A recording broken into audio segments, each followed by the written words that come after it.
So the Mets take the field. Let's check out the starting lineup for the Oakland A's. It's brought to you by Southwest Airlines. And here it is. Matt Joyce will lead off. He'll be in right field. Marcus Semien at short. Yonder Alonso is at first. Chris Davis will be in left and in the cleanup spot. And Jed Lowry at second. Bruce Maxwell will catch. Matt Chapman hits seventh and plays third base. Brugman is hitting eighth in center field. And there's your pitcher, Daniel Gossett.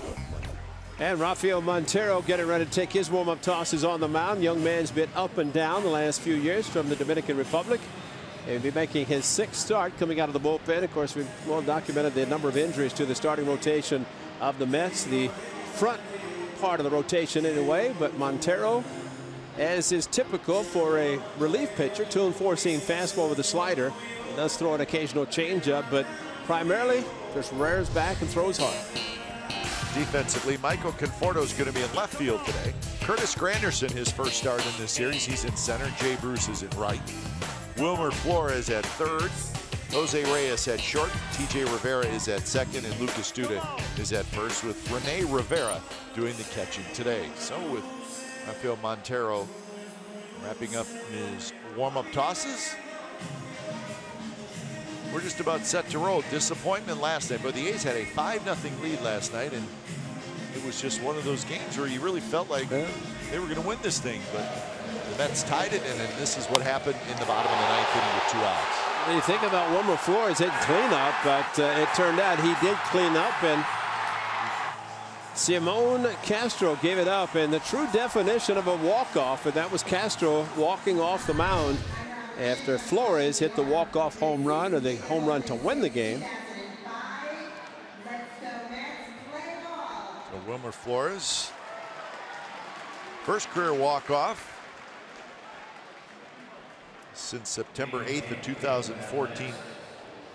Mets have 6 career walk-off RBIs, most in the major leagues. And of course, the papers, the tabloids this morning talked about the no tears or whatever. That was a couple of years ago when it leaked out that he was going to be traded, and when Leonard was crying. I talked to Alonso, was with the Padres. He was at second base, and he looked over at him and saw him crying. He says, "What are you doing?" He says, "You're going to be better off going to Milwaukee." And that's when Carlos Gomez failed the physical, and the trade was nixed. So Matt Joyce steps in. First pitch of the ball game is a strike. Joyce, Semien, and Alonso, first 3 hitters for the Athletics against Rafael Montero. That is Stu Shearwater calling balls and strikes. Gibson, Iasonia, and Gorman. The rest of the gang, and that's Brian Gorman with the chief. He's down in third. 1-2 now to Joyce, hitting .226 with 13 home runs and 39 RBIs.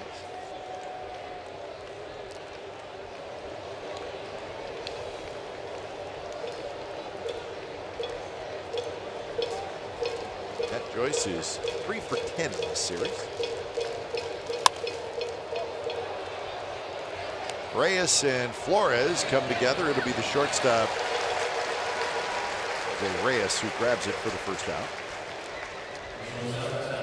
Well, Joyce didn't get the slow curveball that he got last night when he led off the game with a home run.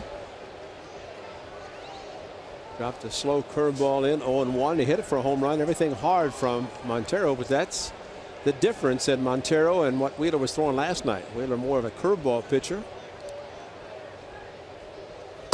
Marcus Semien takes a strike. Semien has had a good series. He's 5 for 9. A couple of RBIs, a couple of runs scored. He's stolen a couple of bases. And this one is hit deep to left field. Conforto's back, and that baby's gone.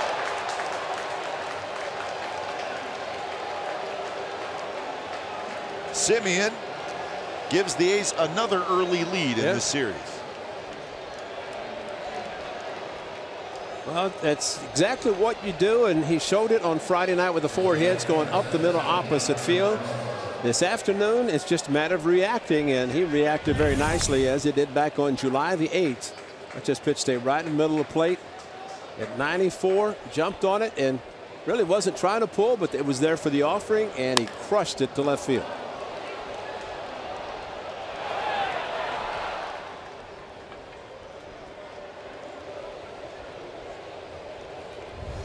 It's the third consecutive game that the A's have taken a lead before the pitcher has taken them out.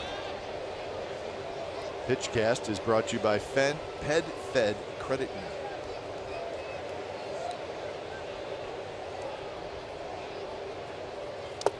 In the dirt to Yonder Alonso. 2-0 the count. So second home run of the year for Marcus Semien.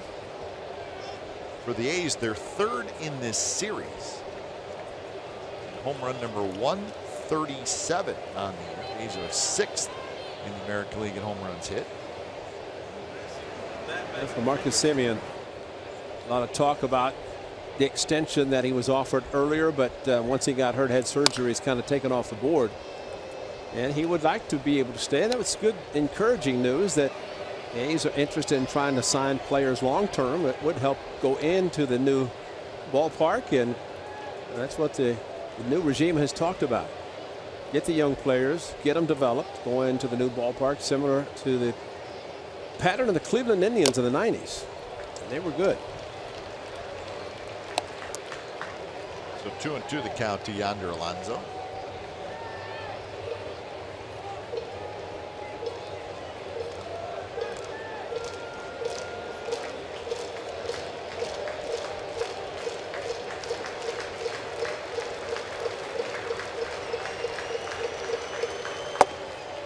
Take by Yonder, and the count is full. 3-2. Alonso 1 for 6 in the series. Montero really slowed down his delivery for the slider. Rivera, the catcher, is pounding his right shin guard, wanted him to finish and throw inside, but took a lot off the pitch.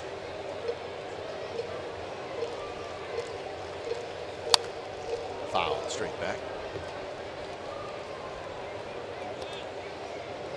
A's with a record of 43-54. They have slid to 11 games under 500. They've lost 4 out of their last 5. On the road, the A's are 15-31. Melvin with 998 career wins. We're all hoping the A's win last night and have a chance to win it today, get number 1,000, and be able to talk to the skipper. We'll have to wait till at least Toronto.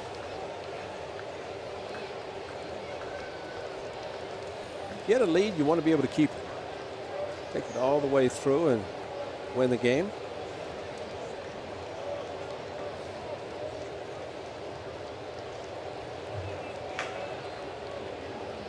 Another 3-2 pitch. And another foul ball. So Montero and Alonso going at it pretty good here in the first inning.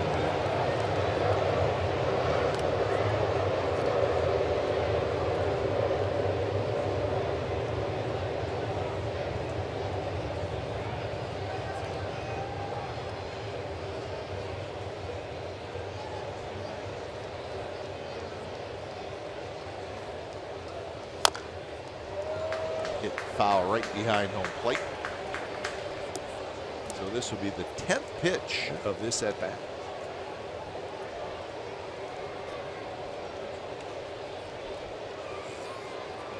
He's a little deliberate on the mound. And combine that, I'm fine. Montero deliberate, Alonso take a little bit extra time and get something positive out of the at bat. Battle won by Montero as he gets the strikeout. 2 outs here in the first.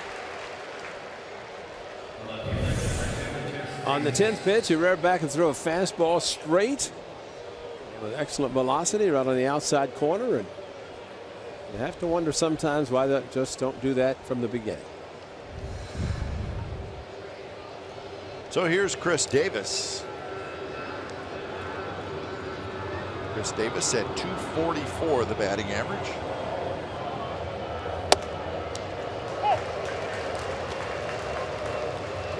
Pitch usage for Rafael Montero. Likes the slider.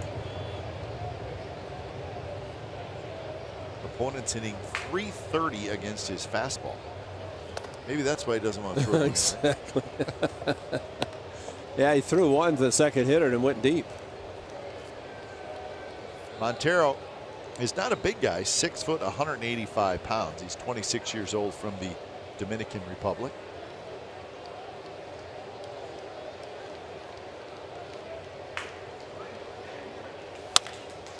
To the shortstop. Reyes has it.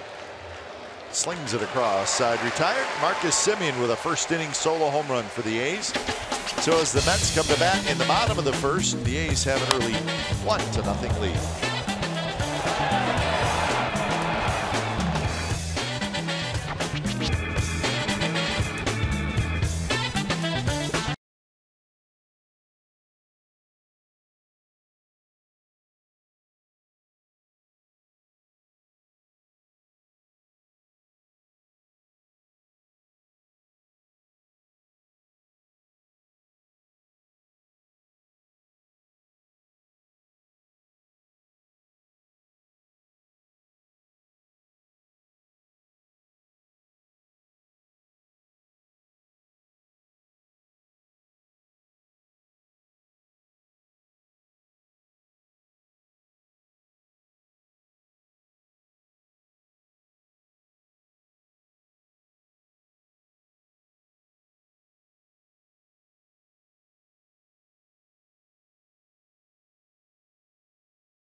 On the Semien home run, the Mets starting lineup is brought to you by Southwest Airlines. Here it is. Conforto, Granderson, Bruce. Curtis Granderson in the lineup for the first time. Duda, Rivera, Reyes, Flores, the hero last night, Rivera, and Montero. That's the Mets starting lineup. Daniel Gossett, his 8th start, and for Daniel Gossett, he'd like to get a whole bunch of home runs, just like all the youngsters did in Chicago on that beautiful Saturday afternoon. They retired the number of Mark Burley. He got 10 run support and won the game. That's his only win. And just trying to stay in the rotation, trying to get on track and pick up a win. His first major league start against a National League Eastern Division team, the Miami Club, down in Miami. Gossett pitched well in his last start, but took the loss 3-2 against the Rays. And that one is 3-1, Cap, and he's able to score 1 run, but just could not come back. Case last night where Sean Manaea left with a 1-run lead. The Mets tied it in the 8th, won it in the 9th. Well, for Gossett, as we mentioned in the very open of our show, it's kind of operation keep the ball in the ballpark. He's given up a lot of home runs, 10 home runs in 37 in the 3rd innings.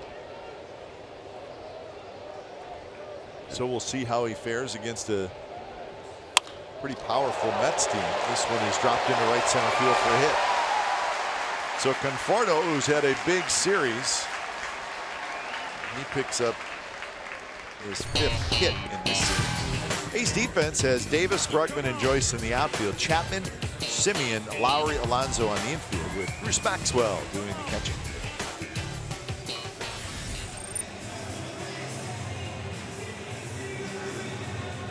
So Conforto aboard with the leadoff single, and here's Curtis Granderson.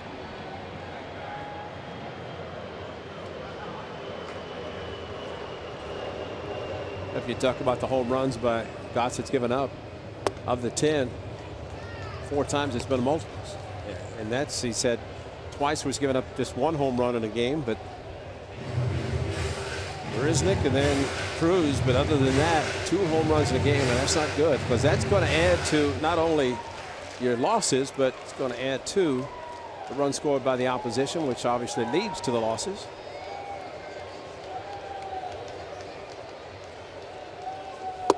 Granderson takes low, 2-0.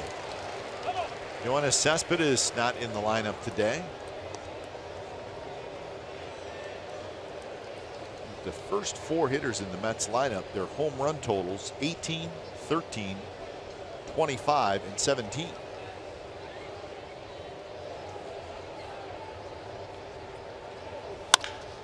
On the ground, Lowry has it.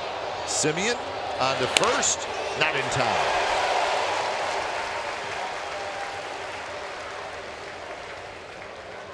Time now for the Nissan keys to the game for Daniel Gossett.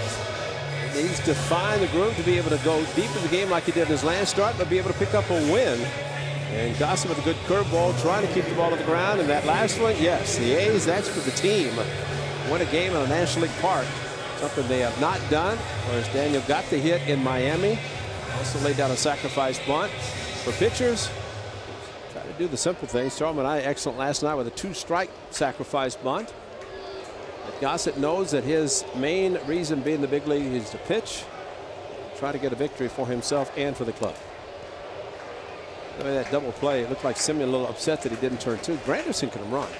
And he gets out of the batter's box. Plus the ball pulled over to Jed Lowry, where he's playing almost to pull anyway. Had to make the long throw to second base.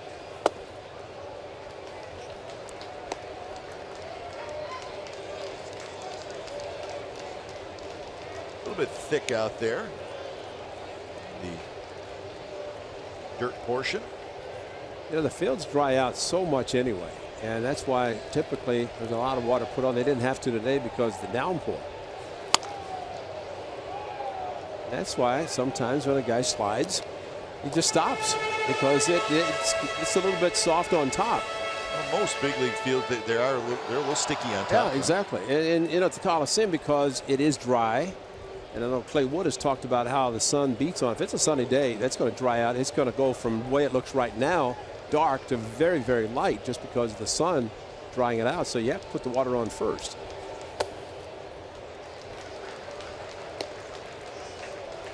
One and one the count to the powerful Jay Bruce, who's got 25 home runs and 65 runs batted in.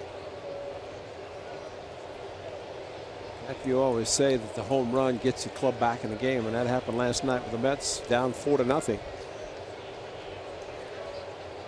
Home runs are great. You'd like to hit them when they're needed, and definitely for the Mets last night it was needed. And this is the Mets were down 4-0, sixth inning, when Jay Bruce, after a single, did this against Sean Manaea, and that's rare in itself for Manaea to give up a home run to a left-hander, much less a hit, much less a home run. But the crowd got into the game, and the Mets scored 4 in that inning and tied it in the 7th or 8th and won it in the 9th. There's your National League home run leaders. So the Mets as a team are second in the National League in home runs hit. They've hit 144. Only the Milwaukee Brewers have hit more home runs.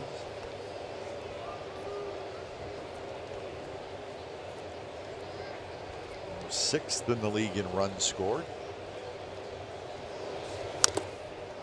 Offense is not the problem.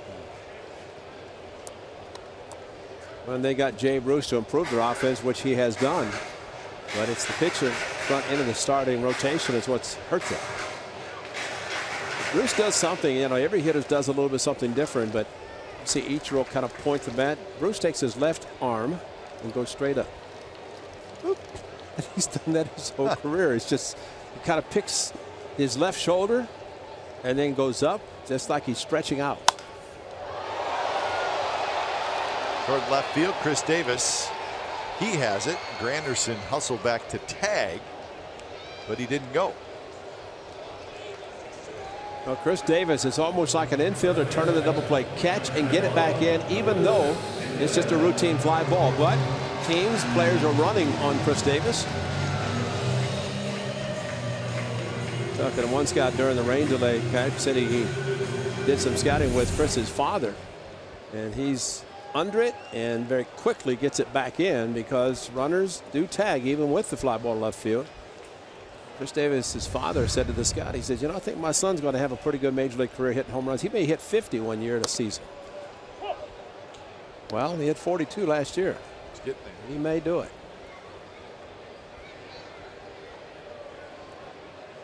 1-1 to Lucas Duda. Duda had a big hit last night. I think your point well taken about the lefties coming in and facing between Bruce, the home run, Duda, the big hit to tie the game. Usually the specialist, the lefty on lefty, you don't see that many getting hits. He did last night, helped the Mets defeat the A's. Well, if you think of the Mets left-handed hitters, Conforto, Granderson, Bruce, Duda. It's in today's lineup. That's right. Granderson's been on the bench the first 2 games. It's kind of where you miss that second left-hander down in the bullpen. Exactly right. So Gossett gives up a leadoff single. Nothing else. 1-0 A's after 1.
On NBC Sports California is brought to you by Black Bear Diner. Feed your inner bear. How about that? Oh, guys, just for you, man. That does look good. Pizza last night, the burgers. Hey, I've never seen them actually put the cheese like that. Put it on the grill and then melt the cheese, put it on the burger. Now, I fully understand that there's people out there that probably don't think that looks good. Oh, we just happen to think that it looks really good. I think it looks great. A burger with about 100-year-old grease, that's pretty good, man. At the Fenway, that's what we'll see, exactly that. Now, those burgers look good. But I've never, have you seen cheese actually laid on a grill like that? I never have. That's because if it melts too much, you can't put the spatula under it to get it cleanly and clearly on top of the burger. But don't do that with your grill at home, though. No, cheese not will to fall right yeah, through. Yeah, good idea. Be careful. 1-2 the count to Lowry. Lowry, Maxwell, and Chapman. Second inning. Marcus Semien, a home run in the first.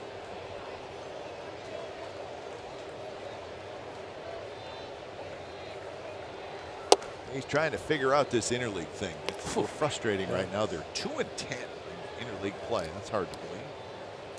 And they're 0-4 in National League parks.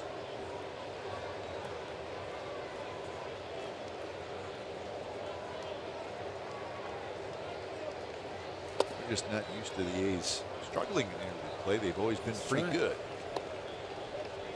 The last 2 years, it has been an issue. 9-23 in the last 2 years against the National League.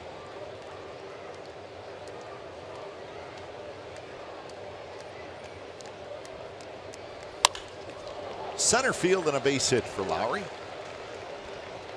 So Lowry has his third hit in this series.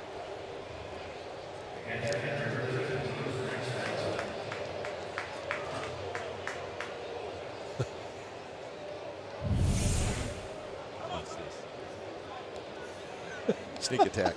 Sneak attack. What a great shot. What are you doing, man? That is such an older brother.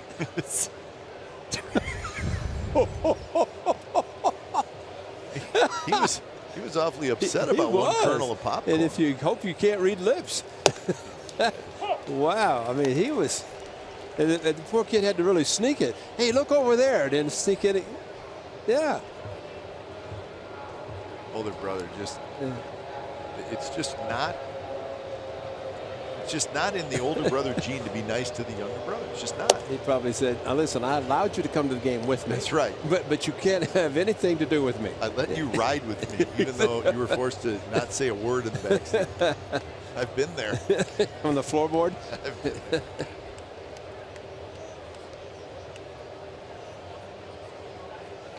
Maxwell grounds it to Reyes. Mets have a chance to turn 2, and they win. 6-4-3 double play. And quickly 2 outs here in the second inning. You like to hope after seeing a guy for the first time, the second time would be better, but Maxwell trying to hit the hole on the left side, which was quite big, but right to Jose Reyes, and Maxwell does not run that fast. He runs hard, but it's one of those, just does not have a lot of speed, and as a result, it's a tailor-made double play. So with 2 outs, here's Matt Chapman. Chapman 1 for 8 in the series, but the one hit was impressive. It was a very long home run. Came last night, and it at that time gave the A's a 5-0 lead, and well, we felt pretty good. Especially with Manai on the mound, the way he's been pitching.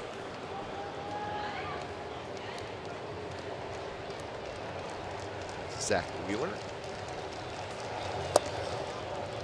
Well, it was on a 2-strike fastball, same count as right now, and gone. I mean, this ball was really crushed. Second deck.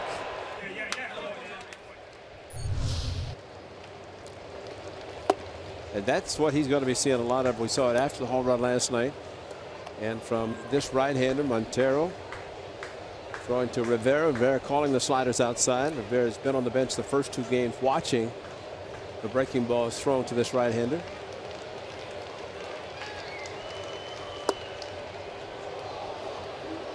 What you think, Ray, though, we talk a lot about breaking balls and fastballs and slider, the type of pitch. But don't you think the location of the pitch is probably more important? Yeah, absolutely. Yeah.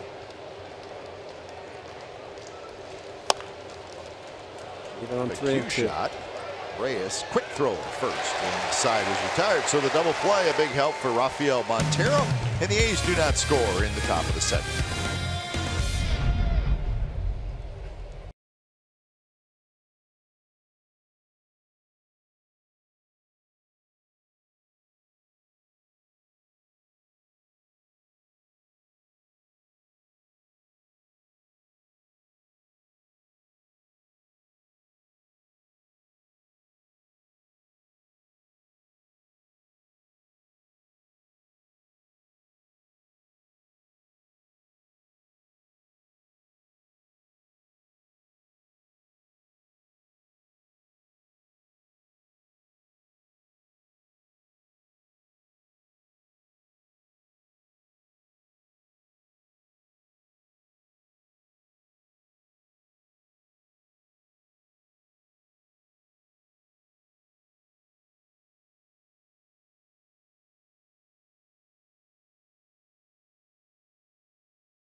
Every out-of-market regular season game live, plus get a free subscription to At Bat Premium, the #1 app for live baseball. Blackout and other restrictions apply. Visit MLB.tv for details.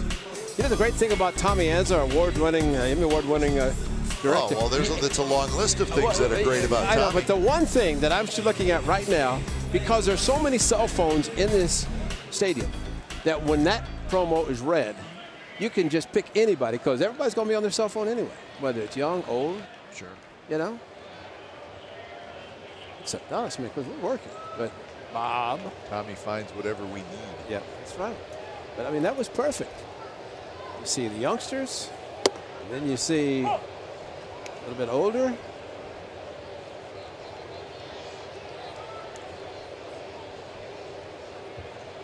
T.J. Rivera, Jose Reyes, and Wilmer Flores, the scheduled hitters for the Mets.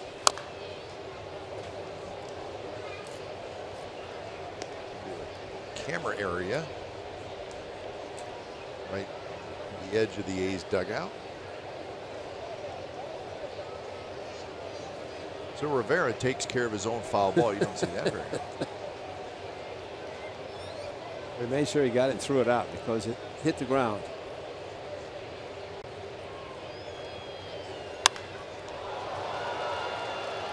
Right center for Matt Joyce, who settles underneath it.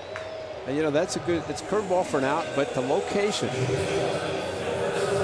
location of that curveball is one that's been getting Daniel Gossett in trouble because while it has a good spin, he leaves the curveball up. That's one he wants to try to throw hard and bounce and try to get a swing and miss. But look at the location of this curveball. 0-2 right there. That's a scary pitch to throw in that count there because that's a mistake that usually is going to be head out. And unfortunately, he's given up 10 home runs, but he did get the fly out, the pop out. Likes the curveball, slider curveball, the changeup. I mean, he's got all of those off-speed pitches. Close to 50% of the time he'll throw them. But he's not throwing a lot of fastballs or more than 50% because, bottom line, it's not one that's just eye-popping, but control-wise, he's pretty good. 2-1 to Jose Reyes. Gossett's one win this year was at Chicago. That's when the A's went into Chicago and had a terrific weekend.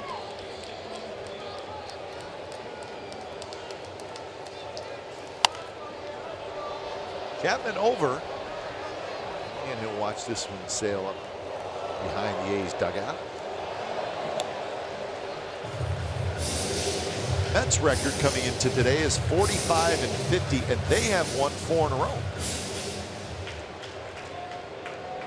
Creeping a little closer to the 500 mark. They're 25-27 at home.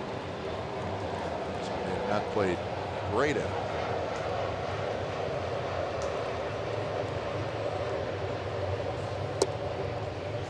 Ball that spins outside. Do you think they ever get used to the airplanes that seem to be landing and taking off about every 5 minutes here? You know what? I think they do, but it is hard to get used to if you're only here for 3 days. Right, like yeah. But evidently the pattern in the daytime is different than nighttime. No question. You can tell a huge difference. Yeah. I didn't really notice it for the night games, but I didn't either. You do notice it for the day games. I thought you were going to say you didn't notice it until I mentioned it. Well, you could hear it, but right? Today, yeah, the moment you sit down in the booth. Yeah. But that was always what everybody talked about at Shea because LaGuardia is very close. Well, this stadium's built right next to where the old Shea was. Still hard to believe it only holds 41,000. It looks a lot bigger than that as far as capacity. Good crowds around baseball last night. Saw 46,000 in Seattle. The Yankees had the Mariners come from behind. And good game, too. Yeah. Won in walk-off fashion. It's a nice stadium, though, except for the broadcast area. So the count remains 3-2 to Jose Reyes, and a fan just below us and over one section makes a nice play. We're very close to the fans here, which is kind of fun. There it is as we speak. Is that our charter? Just getting right field and deep. Joyce going back, and Joyce in front of the wall makes the count. Well, in that area, right where he caught it, right in front of the kind of a party area, they brought the fences in more in right center, but I mean, we've watched Jay Bruce. Some balls have been hit hard. That one left the bat nicely, but it goes deep in the section of where Matt Joyce was playing. It's right in the middle of the plate at 92. Reyes, who had 2 triples last night, comes down, but that's the area And boy, you pan back, you can just see where it's short down the right field line, shorter in right center, but in due right field, it's deeper. And that's exactly where the ball was hit by Reyes. Yeah, they moved the fences in a little bit after the 2014 season. See right there where the orange line is, right in front of the Honda, and that's deeper there than any part. Right on the corner, it's short and then kind of veers out and goes deeper, then shortens up again on right center where they brought the fences in. I mean, when this ballpark opened, so it's first, 2009 was its first year, but it was a huge ballpark. Yeah, exactly. They also brought the fences in out in left field. In fact, see that kind of that party deck right above. That's right. The outfield fence and in between the big seats. That was not there originally. That's right. But those. Yeah, that wall came in a little bit, and you can see that party deck right above the fence. So that's a great shot going from left to right, and you can see and you're right, that back wall used to be a home run, and that was the difference. Similar to Comerica Park, where they brought the fences in, and we'll go to Detroit in September, but they had the tiered bullpens in right field. They changed them to left field, and now they're side by side. It's a check swing, could have been called, but they moved the fences after Juan Gonzalez turned down 160. So 2-2 the count. So it's still a pretty good sized ballpark here, but much more fair than it was the first 5 years that it was open. It was a very tough place to hit home runs. Yeah, hitters didn't particularly like it.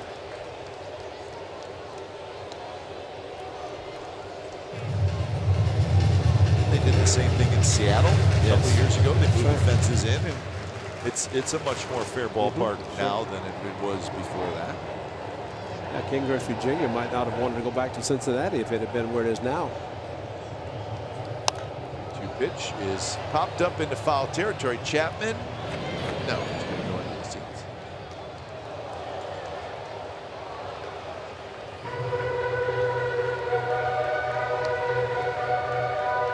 Gossett trying to get Flores. Wilmer Flores, that home run last night, the game winner, was his 9th of the year.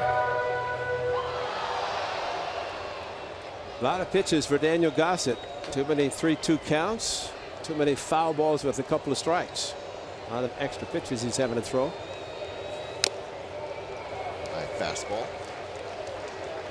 Well, this is a good velocity from Simon Castro, but look at the location. And it was a walk-off, a line drive walk-off. That was over the second fence. We were talking during the game the importance of having the ability to throw the ball in the right spot location-wise versus just rearing back and throwing hard. Flores hooks that one well foul into the second of it. 37 pitches for Gossett.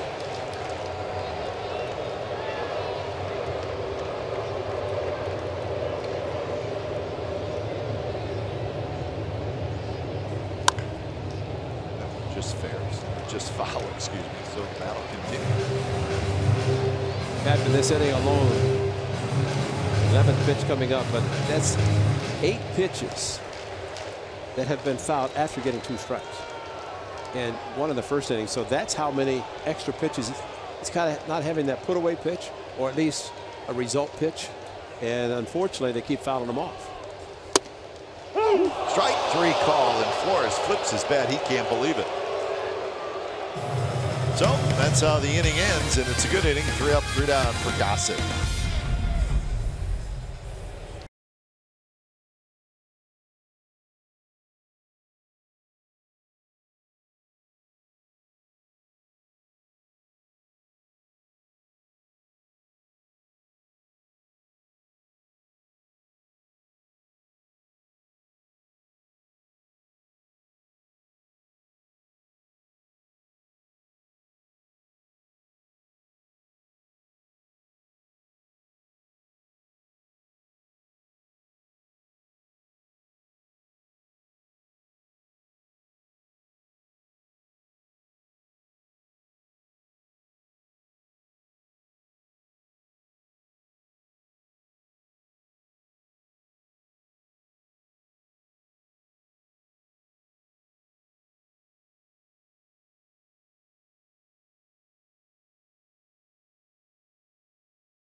Big Three with a purchase of 25 plus field level tickets for the Sunday, July the 30th day game. That's against the Minnesota Twins. Everyone in your group will receive a limited edition Big Three bobblehead feature. Now, this is a good bobblehead. Barry Zito, Tim Hudson, and Mark Munger.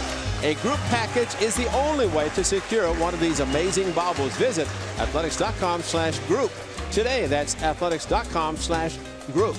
Man, how about that? 25 or more. Bob, you know 25 friends? No. You could get a bobblehead with all three of the Big Three and one bobble. That's a neat giveaway. You know, I'm glad that you and Bob are still talking, have kind of made up after what happened last night. Yeah, when he called Harrelson safe. Yeah. Wow. What'd your brother say? He said, I don't know, Ray. You look kind of safe to me. Hey, no, that's not true. Only Augie Donatelli, the home plate umpire. Well, that matters, God right? rest his soul. Yeah, he's the only one that matters.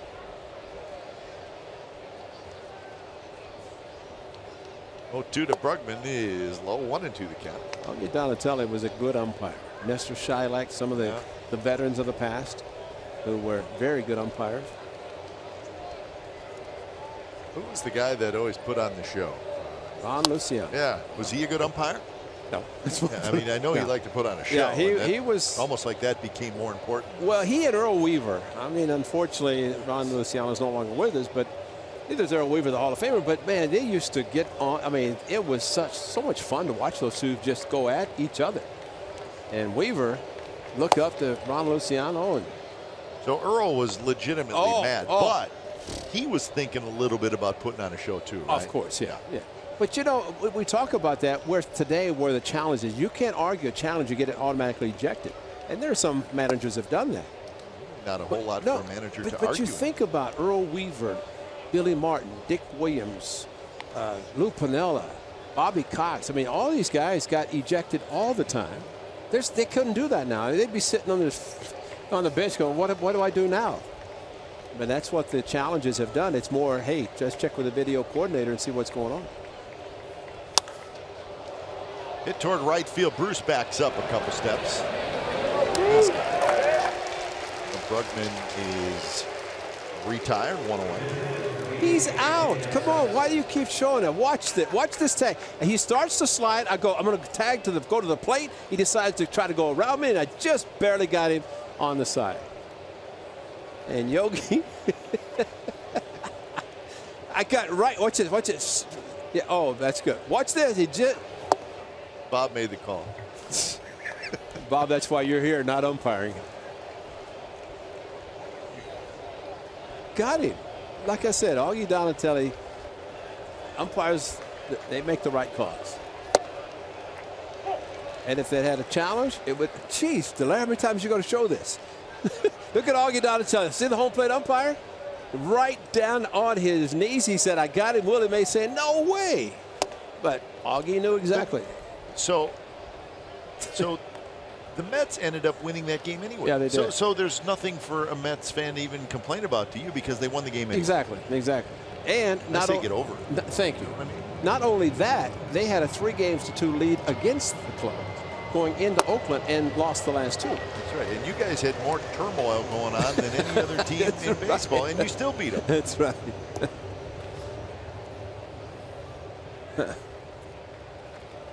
2-2 the count to Daniel Gossett. Strike 3 on the outside corner.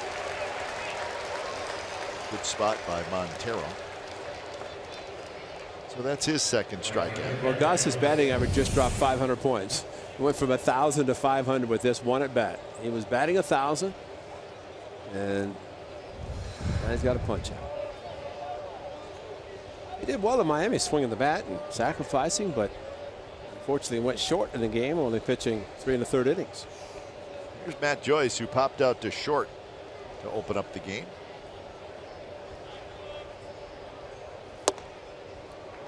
First pitch is a strike.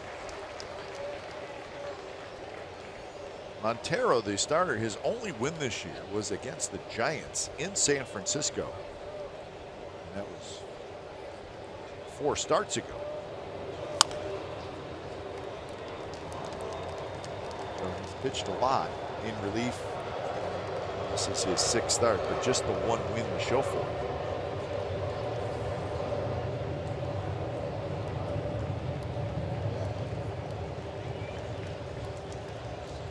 Head in the count 0-2. Rivera, the catcher, wanted the high fastball, and Montero threw it there, but it was a little up. And I think there's a reason at times that umpires just assume on 0-2 that the pitch is going to be out of the strike zone, because you could just see what Rivera did, what he's just doing right now. Now all of a sudden it's 2-2, even up. But you know, umpires are good. They're into every pitch, but there's so many times that a pitcher catcher working get 0-2, and they start messing around trying to get a hitter to chase. Next thing you know, it's 3-2, and as Jed Lowry proved, gets a base hit. And there you are, 3-2. Starts 0-2, now to 3-2. So he really lost all count leverage. Exactly. And the more pitches you throw, the more it turns back in the favor of the hitter. And now Matt Joyce, who was trying to protect with 2 strikes, now can be a little bit more aggressive on 3-2. Because it's a pretty good chance he's going to get a fastball and may tail away from it. Roll foul. But all it does really is add to the pitch count, the pitch total, whenever you're doing that. And again, we go back to Paul Blackburn in Seattle. He didn't strike out a batter, but he was able to pitch deep in the game because he didn't throw a lot of pitches per hitter.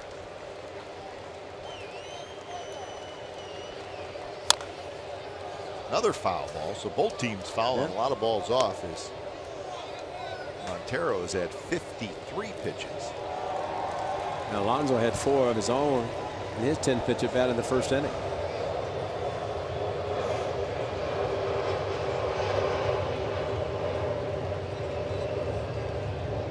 Another 3-2.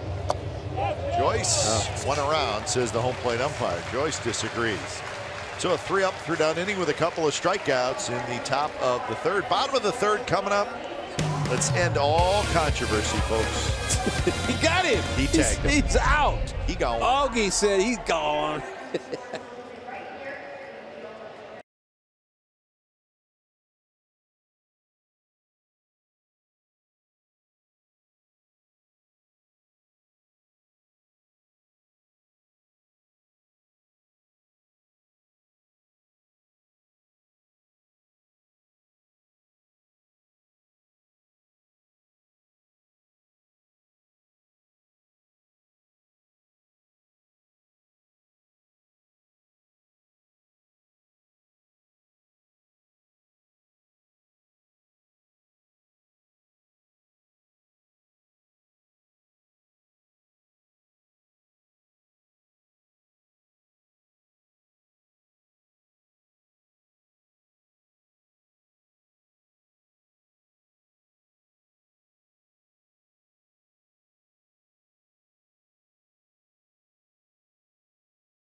Show me the Oakland A's into your X1 voice remote and get live stats on your TV. Change the way you experience TV with Xfinity X1. 1-0, the A's lead the Mets, bottom of the third. It'll be Rivera, Montero, and then the top of the order, Conforto. I had mentioned the A's in interleague play, which overall has been pretty good, just not great the last couple years. But the Mets, which I found interesting, is this one is skied to right. Joyce bats. The Mets are 5-2 this year in interleague play, Ray, but their interleague winning percentage is the best in the National League. Wow. This is all time now, so we're talking going back to 1997. Huh. That's an interesting note. I I didn't know that. realize. 97. It's been that long, huh? Yeah, can you believe 97, that? 20 years.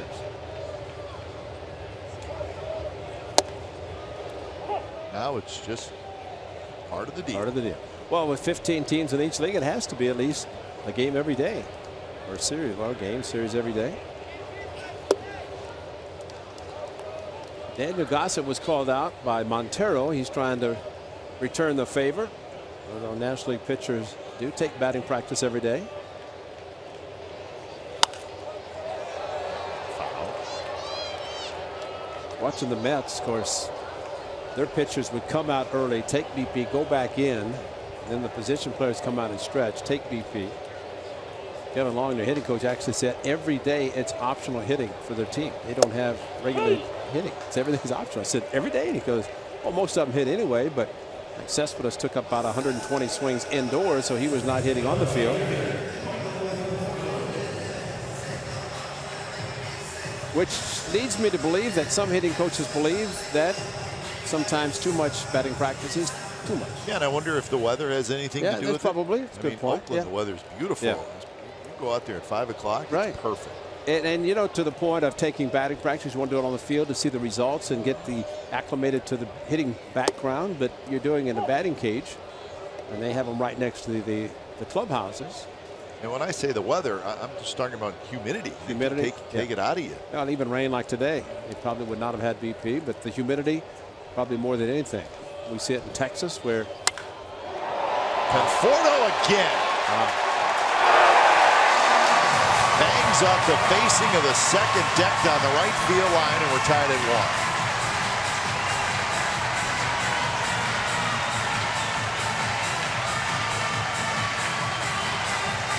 1. And that did not take long to get out. Wanted to go inside. You make a mistake, and he did. 91 up, and watch how quickly this ball leaves and where it hits. And it hit the facing of the second deck. What a beautiful swing by Conforto. And this ball leaves and quickly and hits right at the pro player and bounces straight back onto the field. So number 19 for Conforto. He now has 52 RBIs. For Gossett, the 11th home run allowed in 40 innings. Now 2-0 to Granderson. So we're tied at 1. You know, I know pitchers, catchers, scouting reports, you want to be able to pitch inside, but there's also a way to pitch inside effectively and not make a mistake. And when you try to go in, especially righty on lefty, and the ball tails back a little bit, it could be dangerous, and that's what he did with Conforto. And that was in 2 outs, just like what happened last night in the 8th and 9th. Both innings, runs scored after 2 outs.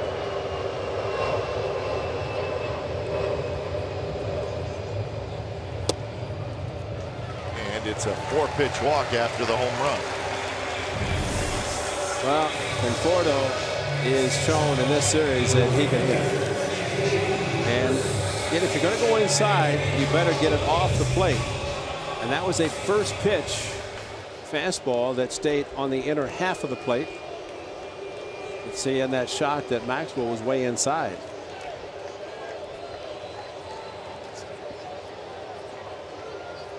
So Jay Bruce steps in.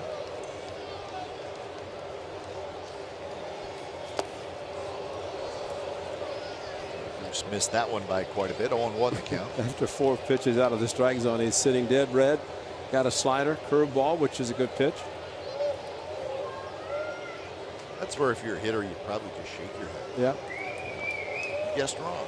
That's all you did. But boy, if he had thrown a fastball, he'd been right on it.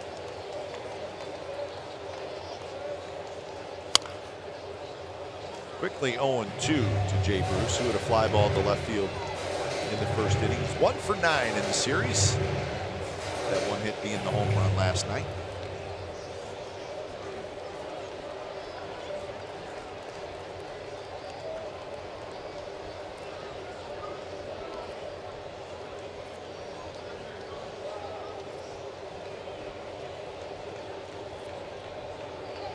There was a time when Granderson was a base stealer. Yeah.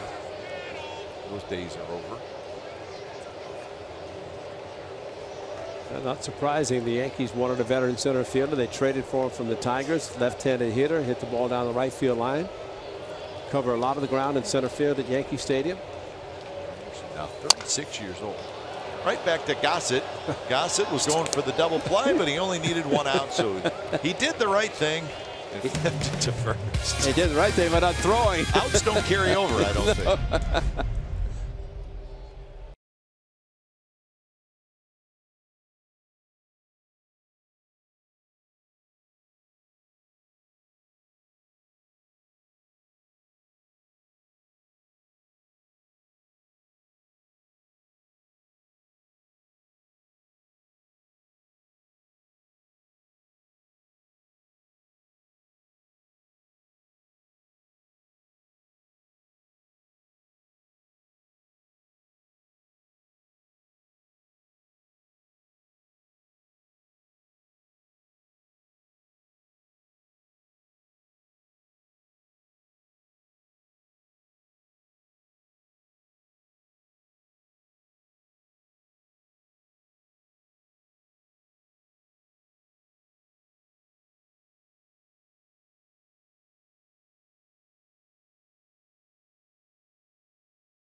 One of the great atmospheres in American sports to face the Sounders in Seattle. The home of the authentic Earthquakes fan is NBC Sports, California. So the Earthquakes and the Sounders from Seattle tonight at 7:30 right here on NBC Sports, California. So it's a 1-1 game. The A's and the Mets. Marcus Semien goes after the first pitch. Pops it up on the infield, and Rivera, the second baseman, has it. So we had about an hour rain delay before we got this game underway. It rained lightly last night during the game, but then when we were heading home on the bus back to the hotel, it started to rain pretty heavy, and it rained a fair amount last night. It was quiet this morning, but late in the morning it started to rain again. Alonso fouls it left side. Yeah, I think everybody thought there was going to be a delay last night, and happy that the A's had the 5-0 lead after 5, which was an official game, but been nice if it poured at that point, the way the game resulted.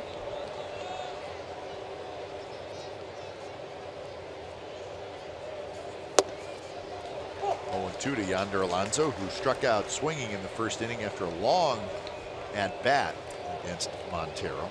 Montero has 3 strikeouts so far. Shift is on for Alonso, and that one just missed. Rivera thought it was a strike. So did Sue Sherwalter. I think he thought it was a strike too. He just didn't call it. He didn't call it because watch Sherwalter, the catcher. Watch this. This is always beautiful. It's one of those indecisions. Oh, and that's why they put the right hand next to the right knee. I think there's Velcro or something attached so it can't release. Hit hard. It's Rivera, the second baseman, and he throws out Yonder Alonso. So 4-3 on the putout.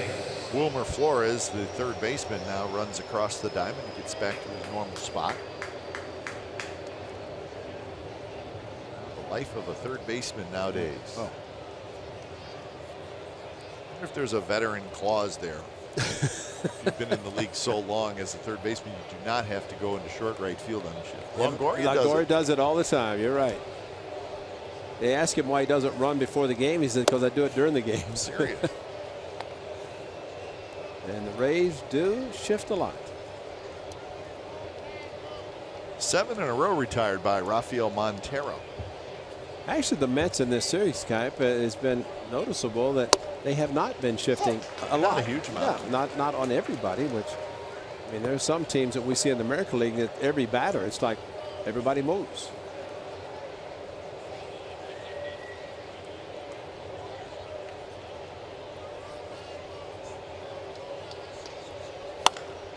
Yep. Left field. And that baby's gone. A's have the lead back at 2-1. Now the right-handed pitcher, the home run for Chris Davis, his 28th. And he makes contact like that. How far would it go? And that was in the seats beyond the temporary. So Conforto tied it. And here comes the old hanging breaking ball. And what we talk about, Kai, how about this? Going to fool him with a breaking ball. No, he hangs at 83.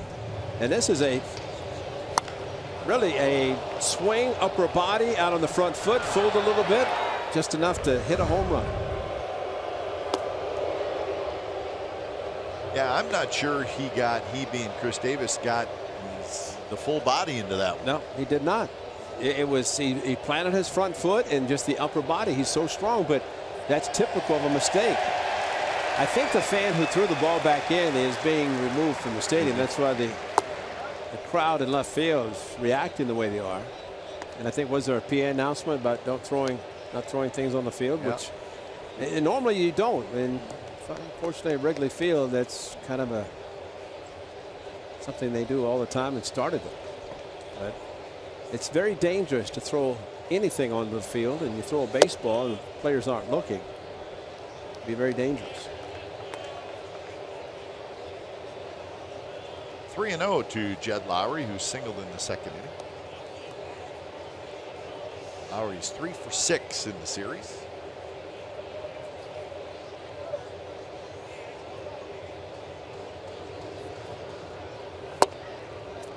3-0 pitch is low. So after getting the first 2 outs, a home run and a walk. It was the lefty who threw it back in. He's standing right in the front row, so everybody can see him. With the so Mets, he's not going to get away with with the Mets jersey.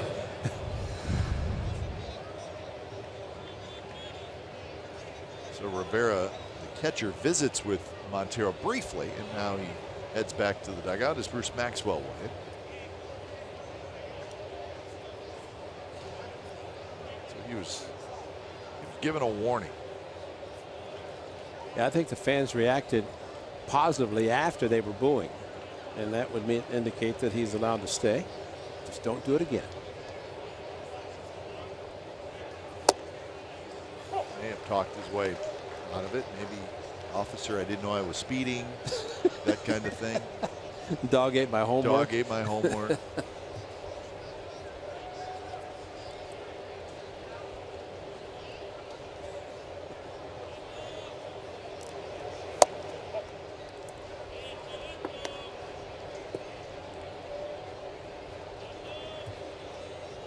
Maxwell hit into a 6-4-3 double play in the second inning.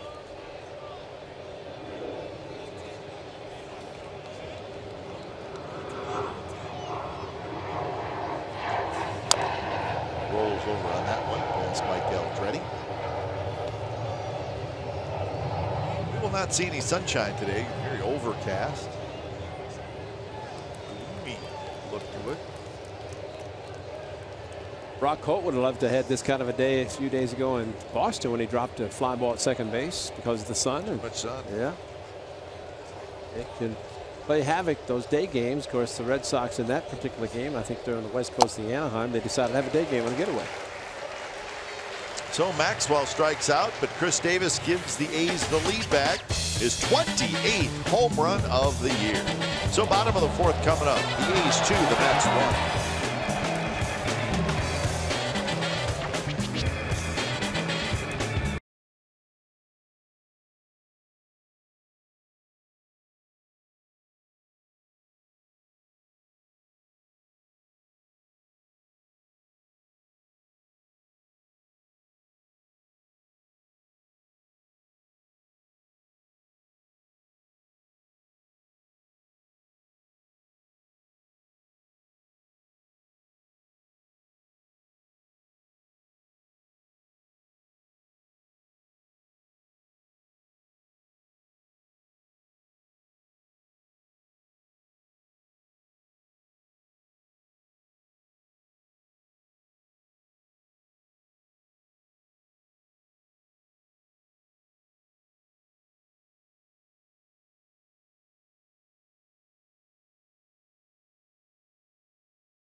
by T-Mobile. Slump? What slump? Aaron Judge has homered in each of the games up in Seattle, so he now has 32 home runs. And speaking of Seattle, the Mariners playing well lately, and they are just 2.5 games out in the American League wild card picture. And keep an eye on the Pittsburgh Pirates. All of a sudden, they are in the race in the National League Central. They're just 3 back of the first place Brewers. Of course, the Cubs are in between Pirates and Brewers. So as move toward the month of August with the trading deadline and all that going on, there are some teams that are making moves. That's right. Moves in the standings. That's right. And not going to be making moves at the trading deadline unless they're going to be buyers instead of sellers. That's got to be tough on teams and scouts because they're sent out to watch certain players, and all of a sudden the team starts playing well, and those players that they were scouting aren't available.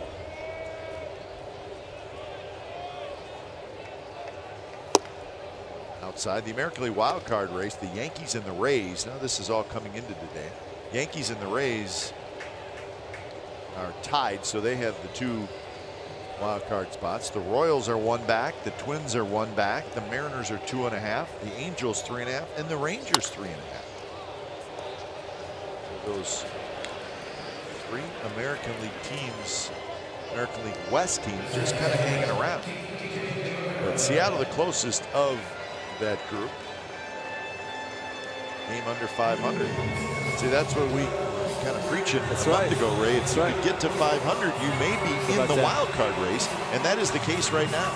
That's amazing if you look at that.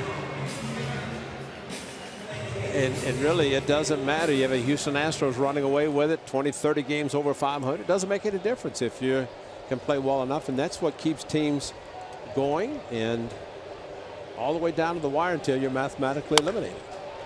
Lowry with a diving play to his right. Nice play by the second baseman. An excellent play by Jed Lowry as he looks on the jumbotron in center field, and we'll show you again a great play by Lowry to his right and robbing Rivera of at least a single. Ball tailing back a little bit, slicing back towards Lowry, but an excellent play. So 2 away. Here's Jose Reyes. 3 solo home runs in the game. 2 by the A's, 1 by the Mets. Conforto for the Mets. Simeon and Davis for the A's. Gossett retired the first 2 batters again in this inning, just like he did last inning before Conforto hit the home run. You get the 2 outs, get back in the dugout as quickly as possible.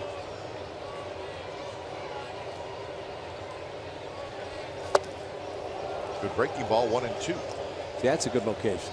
That one started about thigh high and then broke down almost to the dirt. The ones that start up higher and leaves them in the middle of the plate. See this? That's perfect. That's a perfect pitch because the hitter looks so good coming in almost like a fastball, then drops out of sight. Like that again. Perfect. Did it again. So a very good inning for Daniel Gossett as he gets a 3-up, 3-down inning. 9 pitches, throwing a strikeout. 2-1. The A's lead the Mets after 4.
against Rafael Montero. Good A's fan, sporting the always recognizable green hat, the gold brim.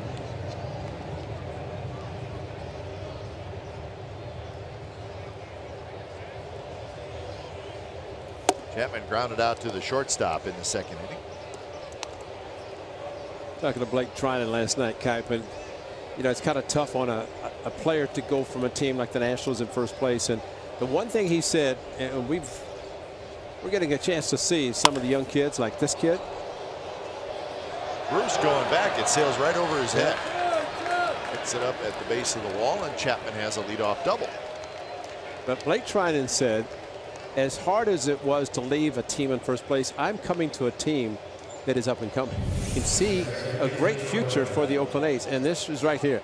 Jay Bruce probably thinking, here's a right-handed power hitter, hit ball in the second deck, and now all of a sudden he just hits one over my head in right field. That's the power that Matt Chapman has, and Bruce just got fooled, but fooled respecting the power of Matt Chapman. The more he does that, the better he's going to get and be. Here's Brugman, who fouls at left side. And Cap, here's something that you have said, and you're spot on. This is where an eighth place hitter should try to drive the run in instead of getting him over and hit the right side, because you have to have the pitcher coming up next. And that's a great point, because that's where the mentality in the National League parks has to be in the 8th spot, is to get the runner in. Well, the 8th spot is it's a very unique place to hit in a National League lineup, because you do have to kind of read every situation. And normally, you're going to, a hitter like Brugman, he's going to say, well, I got to get the runner over, but not here.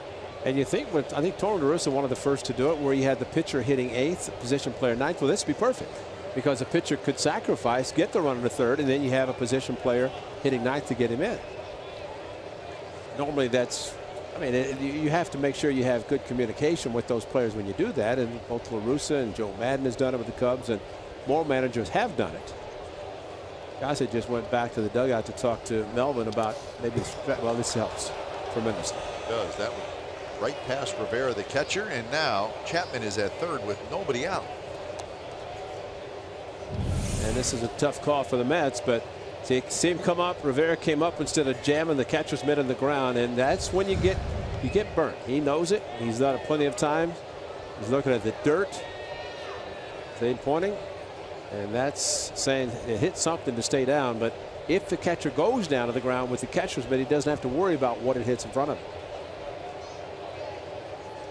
1-2. Infield in now.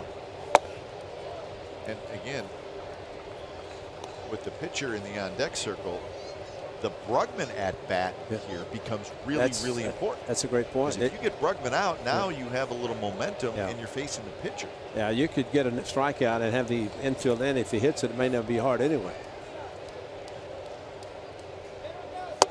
2 pitch, throw to 3rd, and he is out by a lot. So a major mistake by Matt Chapman. And you know, it all was perfect. The pitch was outside, and it was almost like a pitch out. And Rivera just stood up. He had his momentum going, and they got Chapman by a fair amount. Oh, wow. He's coming down. You know, that play that he made in Cleveland where he came down the line aggressively, this time it caught him. That was with 2 outs and 2 strikes on the hitter. This was nobody out. That one bounced up the middle. Reyes is not going to get it. Brugman has a hit.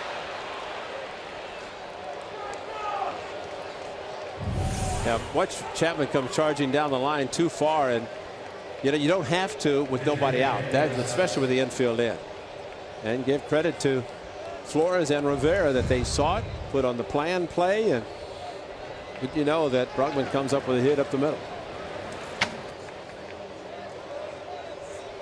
So here is the pitcher, Gossett. Now he gets to sacrifice anyway.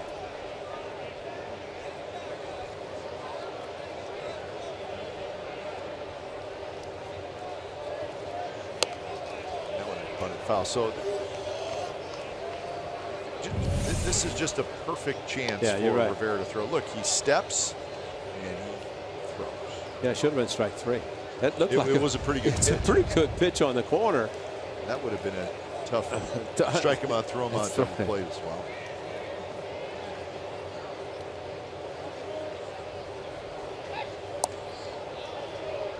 Now here's an interesting thought too, Ray. So obviously a mistake by Chapman. You say, well, he's learning. It's at the big league level. Well, that's a mistake in the minor leagues too. It's a mistake any place. You're right. But the difference is, in the minor leagues, a play like that defensively may not be executed. Yeah. Rivera's going to throw it first. Little double cluck. You understand what I'm saying? Yeah, absolutely. Yeah, absolutely. I mean, it's a bad play all around, but yeah, see him coming down the line, and again, that's great if the 2 outs and 2 strikes and you're anticipating a breaking ball, but not with nobody out and the infield playing in. And you like the aggressiveness, but you're right. That's at a time when it was too much aggressiveness.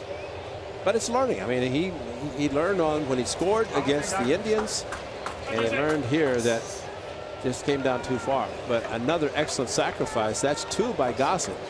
And we saw the same last night. A ball that stayed right at the foul line did not move.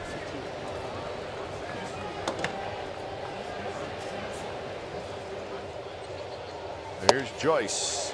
I guess the point I'm making is you hear that phrase a lot. Well, that's a rookie mistake. No, it's just a mistake in general. But it's a baseball mistake. It's a baseball mistake, but the speed of the game at the big league level probably led to the defensive execution. And you know, one thing too, Kai, just to continue that, there are catchers who won't even throw. And you have to know who throws, who doesn't throw. And Rivera has always been the type of catcher, wherever he's played, he will be aggressive and throw. And we saw with the Tampa Bay Rays, Ramos, you know, picking off Josh Phegley at first base. I mean, that was a huge play. Reyes backhand, straightens up, throws in time, and Joyce is retired. So he's had a pretty good chance, but disappointing top of the 5th as the Athletics do not score.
Series, and you can join us for the fireworks show that shall not be named. It's on Saturday, July the 29th. That's next Saturday. Witches and Wizards take over the ballpark for fireworks presented by Xfinity, our favorite. Found on the Twins-A's game at 6:05. Fans can come down to the field for a night of considerable magic and glee. Fireworks full of witches and wizards. What could be more enchanting? For tickets, visit athletics.com/tickets. How about that shot? Wow. Boy, Tommy's everywhere, isn't he? That's what I was saying. We tell you how great our production crew is. And think about all the things all the shots they get. That was a wizard. Or a witch.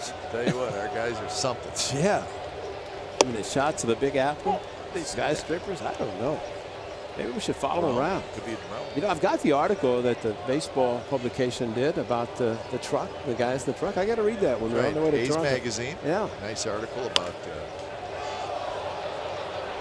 Chris Davis is going to track it down. Nice article about Tom Henson, Hilaire Lowers, our director and producer.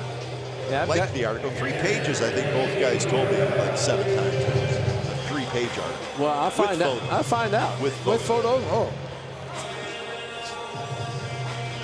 Yeah, I've got it. It's a nice article. Got it in my bag. I'm going to read it so that we can talk about how. Well, I mean, we know they're great anyway, but I mean, just to validate it. We'll get autographs from all 3 of the guys. I'm sure. I'd like an 8x10 that you guys sign. They deserve it. I'm going to do a follow-up story.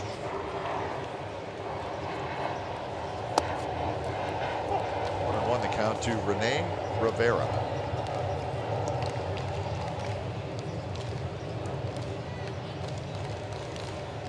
Rivera hit a fly ball to right field. That was 3rd inning. Johnson slipped a little bit. Jimmy thought there were 2 outs.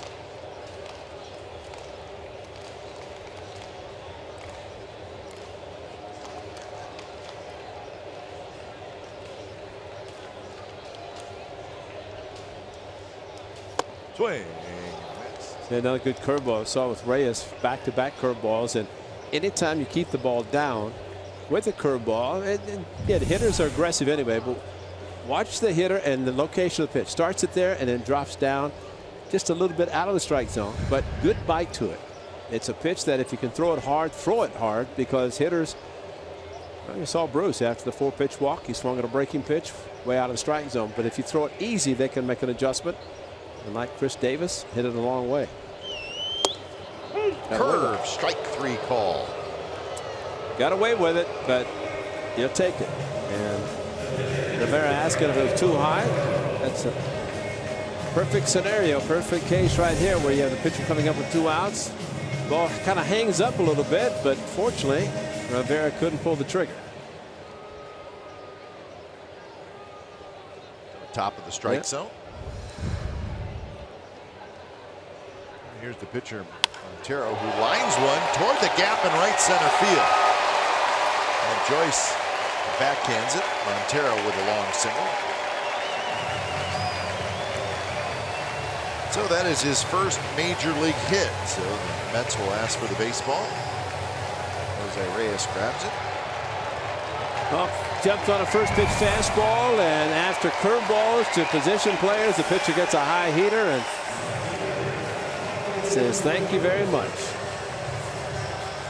He came right on there, first major league hit off Goose, and not Goose Gossage. So top of the order, Michael Conforto. Get a hit off Goose Gossage, you'll be proud. Most hitters, whether they're pitchers or not, because the Goose could throw hard. Strike to Conforto.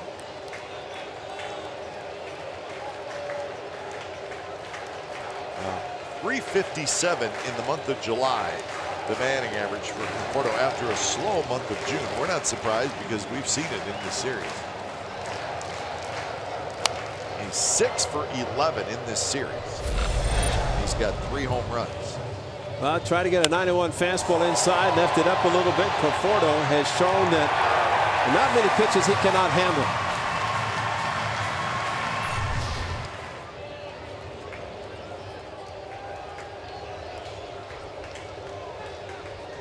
Not a bad leadoff hitter.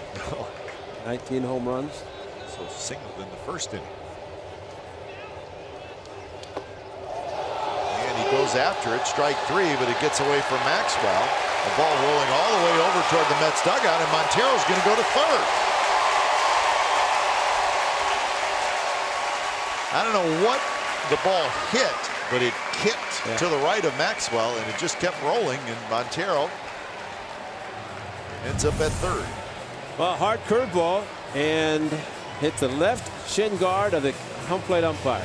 It went under Bruce Maxwell, and when it hit off of Showalter's shin guard, it carried him all the way over in front of the dugout. and just kept rolling. Actually, it was closer to Alonso, but Montero with the pitch in the dirt gets a second and decides I'll go on to third. And you know, the best thing there is for Maxwell not to hurry and throw to third base. But again, with 2 outs, you have a pitcher base hit. Top of the batting order, Conforto strikes out on a hard curveball, but ends up at first base on the wild pitch. Here's Granderson.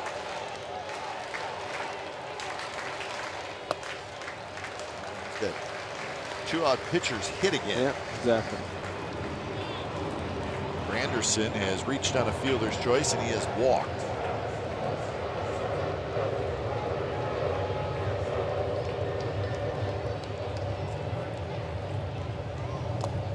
It's blocked by Maxwell. It trickles away just a little bit. Conforto decides to stay at first base.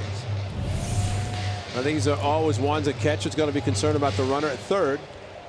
And Granderson putting up his hand indicate not to try to run, and that would be for the runner at third, especially the pitcher Montero.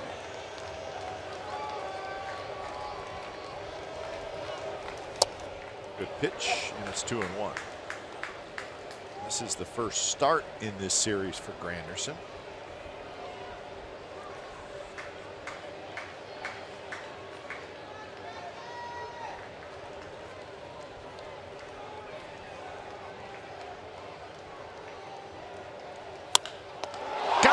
Grabs it, side retired. Third out. Wow. What a play by Gossett, and he's going to walk this one off and just maybe catch his breath a little bit.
For dealers, it's not that discussion. It's about this. A line drive as Daniel Gossett took a base hit away from Granderson. And, you know, I mean, it's caught. It's just a question. Did it hurt his hand, his shoulder? Kind of rotated his left shoulder, but followed through the ball going right at his head. He probably was scared to death. Well, and we say that because yeah, he's been talking to the trainers in the dugout after this. Exactly. So. But you could see when he put his glove up, it was right at head high. Good. And that is scary. So, I mean, fortunately, it's the third out. He can go in the dugout and sit down and kind of gather his thoughts a little bit. And plus, he doesn't have to worry about hitting. He sacrificed last inning. But, boy, that is so scary for a pitcher. Saw it with Ryan Healy on Friday night, and that's at first base. Scott Emerson trying to say, see, your heart goes just in the left chest. And it's beating hard, fast. 2-1 the count to Semien. A home run and a pop out to second for Marcus. When you think about a pitcher, from the pitching slab to the home plate is 60 feet 6 inches, but he doesn't throw 60 feet 6 inches. He's following through. By the time he delivers the ball, he's out in front of the rubber. And on the mound, some guys' strides are longer than others. But you're definitely less than 60 feet. And the ball coming back at you, less than a second for a hitter to decide what he's going to do. And even less than that for a pitcher to try to defend himself.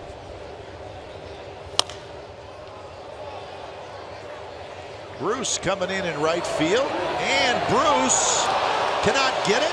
Fair ball. It's a fair ball, and Semien is out. And the ball fell just fair, but Bruce was right there, and he just grabbed it and made a perfect throw to second base. Well, the ball was up a long time. You'd have to wonder, did Marcus Semien think it was going to go foul, think it's not going to be caught? Because you would think that in a play like that, as long as the ball was up, it's going to be an easy double. Yeah, he started to run hard. He stopped. He might as well. He should have just stopped completely. But by the time he continued, he was out easily. This one, he's grounded to T.J. Rivera, so 2 outs. Watch how close this ball is. Watch where it lands. But you're right, Cat, because it hit Conforto or to Bruce and stayed near him instead of kicking away from him. He's calling for it. Never did get to it, but it landed fair. And there are some times, depending on the height of the ball, some base runners, hitters, it's not wise to try to go for 2. And you just kind of come up short because that can be the result. And I don't know if the only way he could have been safe if he was running hard all the way thinking that it's a sun ball, it might be dropped. Reyes drops that one, so he's got to quickly throw to first in a very fast inning for Rafael Montero. Bottom of the 6th coming up. A's 2, Mets 1.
Brought to you by McDonald's. Mets fans, they love this. Game 7 of the 1986 World Series. Mets to beat the Red Sox. Of course, the Game 6 was the story. They won it in 7. It was Jesse Orosco. It's the final out on a strikeout. So the Mets won that game 8-5 to capture their 2nd World Championship. 1986. Still, About that, Rick. Been watching baseball longer than I have, Ray, but what happened in Game 6, in the 9th inning of Game 6, it's hard to imagine if you were a Red Sox fan, because there was 2 outs and nobody on base. Red Sox were twice 1 strike away from winning the World Series. Twice. 1 strike away. And you're right. And some would say, well, you know, Billy Buckner, unfortunately, he had a bad ankle. And it was hard for him to move. And they said, why was he even playing defense? Why wasn't he even in there? But, you know, there are a lot of things after the fact, but the bottom line, it was an amazing Well, what happened even in Anaheim? For the Red Sox to get. So the Red Sox saw both ends of the spectrum in the postseason.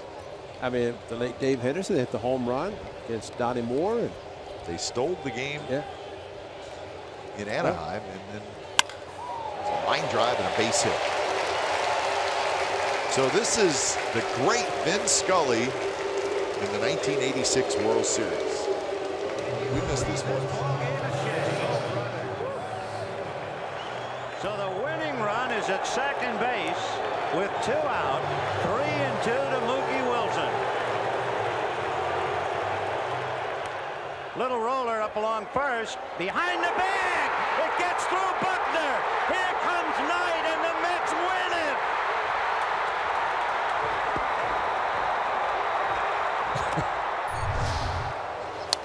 I mean, you just watch that, Ray. Yeah. And we don't have a cheering interest in either team, but it gives you goosebumps. It does. It's amazing how many chances the Red Sox had to just get the final out and win the game. And they couldn't do it. And that was just game 6. That's right. Then they went back and I want to say the Red Sox had an early lead Roger in game Clemens, 7. I think, was pitching game 7, had the lead. The 86, I mean, the game in Anaheim that went back and forth. And Al Michaels, to me, one of the greatest calls ever. And they always say, if you're just joining us, I can tell you what happened. He said, if you're just joining us, it's too bad. Because it was a great game and just back and forth. And I'll never forget seeing Gene Mauch, who had a tough 64 with the Phillies and also in 86. That was the Angels. And all the horses on the warning track ready for the finale. And that's a celebration there. And that's, like I said, that's just game 6. Yeah. Well, they were done. They were done. It's a great graphic, guys, because 2 strikes twice with just 1 strike away. Another good curveball. So Lucas Duda strikes out for the first out. Bottom of the 6th. That is 6 strikeouts now for Daniel Gossett. He's pitched well. But another good curveball too, and getting the ball down, and you say a little prayer, thinking to be able to go back out of the mound again after the line drive that was off the bat of Granderson. You know, that game 6, it's always about Buckner, right? Buckner. Well, Buckner took all the heat. Yes, he did. Obviously, you see why the ball went through his legs, but he also took all the heat off Calvin Schiraldi and was it Bob Stanley? Was it Bob Stanley? Stanley was the pitcher. Couldn't get the final out. And Schiraldi couldn't get the final out. Also, there was, I think, was it Gedman, the catcher, that missed the ball? It was a pass ball, wild pitch, maybe a pass ball, that even allowed it to even get that close. So there were, you're right, Kyle, there were a lot of things that happened that should not have been the play to end it, but it was the game ender, and that's the reason he does get so much attention. They're actually doing commercials. I've seen Mookie Wilson and Buckner doing commercials about that play. I think somebody had the baseball, and they were selling the baseball. I mean, a lot of things that went on, the autographs, but like the Ralph Branca and Bobby Thompson. If Buckner would have made the play, the game would have went into extra innings because the game was tied. You heard Scully say the winning run is at second base. And it was just a routine ground ball to first. Catch the ball, tag the bag. Line drive, left field, base hit. Jay Bruce rounds second. He's digging for third. Rivera's going to go into second, and now the Mets are in business. Second and third, 1 out.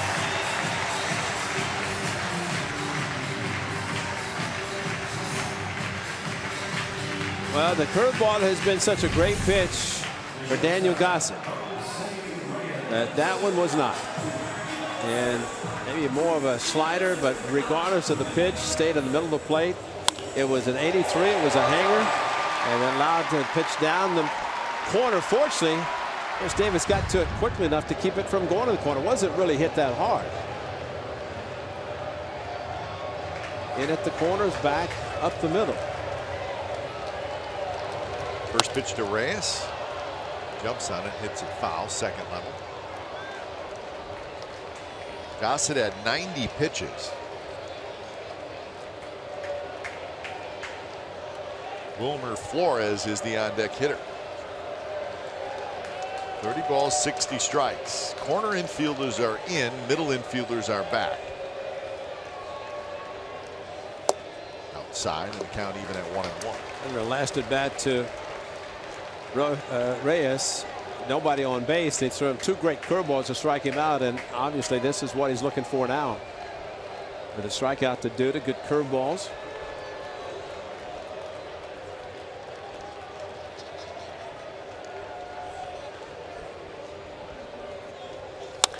Reyes hits it hard. Lowry is going to get the out at first. Bruce comes in to score. We're tied at 2.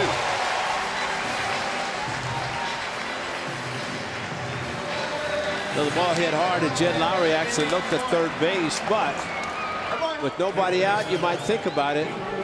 That was the second out, and you get the sure out. And a fastball. He got the fastball he's looking for, hit it right to Jed Lowry hard enough that almost the point that Rivera hesitated for some reason. I mean, he had to have seen and know that Bruce is going to be running on a contact ball going to the right side, and he thought it was going more towards Alonso. Try to get the big out here. First pitch to Flores, blocked by Maxwell. So the runner at third is Rivera.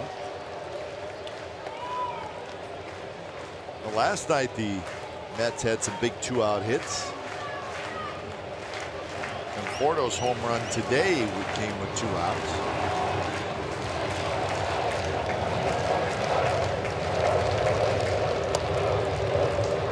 Now 2-0.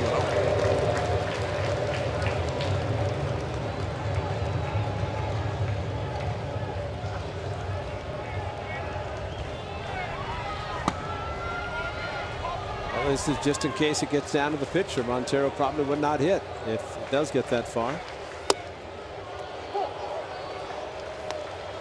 So 2-1 the count to Wilmer Flores, who has struck out looking and hit a fly ball to left field.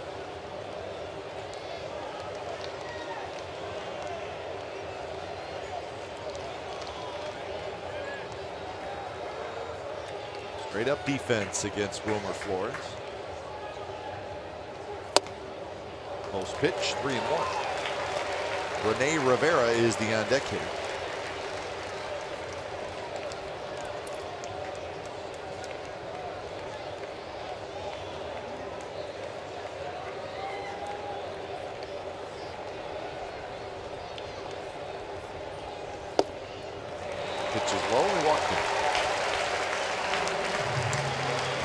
Really not a bad walk. Flores is a pretty good hitter. Scott Emerson's got to visit with his pitcher. Runners at the corners and a run in here in the bottom of the 6th. Astros leading the Orioles 7-6 in the bottom of the 6th in Baltimore. The Astros are trying to sweep the Orioles. The Astros got Colin McHugh back yesterday. Still waiting for Keuchel to come back.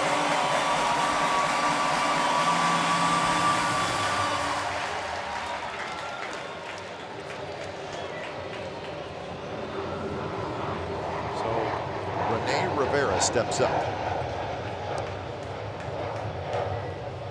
Fly ball to right and the strikeout so far for the Mets catcher.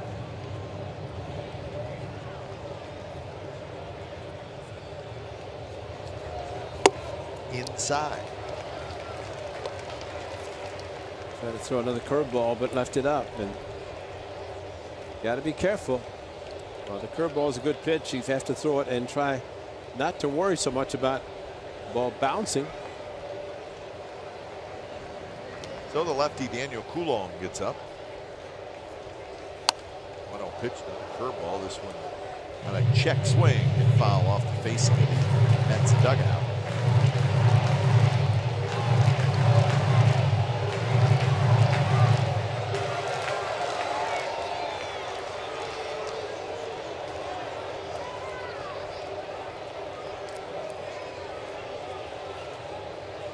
with 6 home runs, 20 RBIs. Chases that one in the dirt. And that's the way he has to throw it, especially that well. And depend on your catcher, Bruce Maxwell, to block it, which he does. So the catcher's mitt in between the legs on the ground.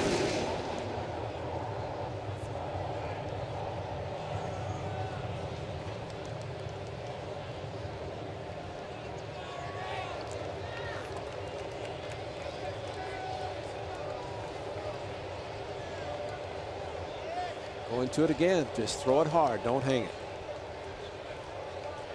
Flores runs and the ball's bounced toward Chapman. Chapman has it. Throws into it. Side retired, but a run on a couple of hits for the Mets. So as we head into the late innings, this ball game is all tied at 2.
Stream the A's on the go with NBCSportsCalifornia.com and the NBC Sports app. It's presented by your Northern California Honda dealers. So another good ball game between the A's and the Mets. This one is a 2-2 score, top of the 7th inning. So Gossett's done a good job through 6 innings.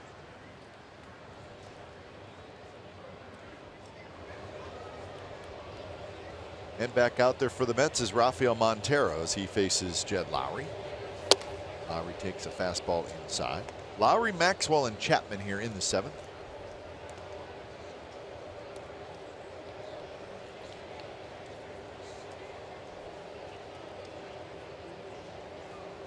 Lowry has singled and walked. Hit well to left field. Hustling back is Conforto, and he makes a nice running catch over the shoulder. Well, center field the first 2 games and to left field. And he actually goes to a tougher position. Jed Lowry, excellent power going opposite field with an uppercut swing. Almost got it over the head of Conforto, but nice play. Did not turn around to get turned around. Sunglasses on the top of the cap. Didn't need them today with this overcast skies. And perhaps that helped him make a very fine running catch. One away for Maxwell, who takes a first pitch strike. The Rangers are trying to sweep the Rays in Florida. Right now, the Rays are leading the Rangers 5-3 in the 7th inning. More action for Conforto. This time he's got to come in and toward the line, and he makes the catch.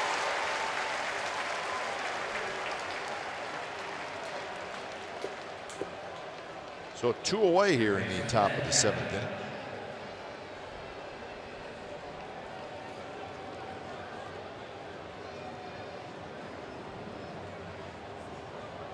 breakdown of pitches by inning. Well, the last inning for sure. Looked like he's got to be out early, but only 7 pitches in the 6th inning, even fewer than that in this inning.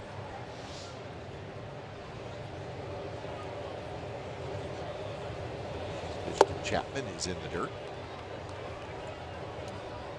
Red Sox and the Angels are underway in Anaheim. No score in the bottom of the 2nd. Oh, he's ready. Yeah, I think he's going to be coming in, Cat. I think pitch count's gotten to Daniel Gossett.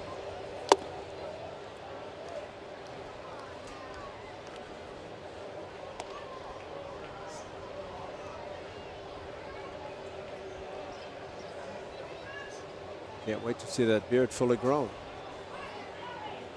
Have to wait a while. It's going to be a little while, Ray.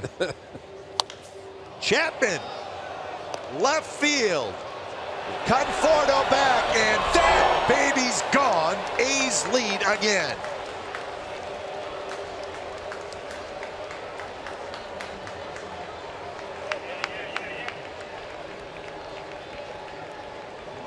Three home runs today for the Athletics, 3 runs for the A's, 2 of those coming with 2 outs. And this one, Daniel Gossett loves it because that might be the one run that he hopes. Look at this breaking ball. They're staying with it, Kipe. They're staying with a slider. This one at 83, just like the one that Chris Davis hit. This one a high towering fly ball that carried out.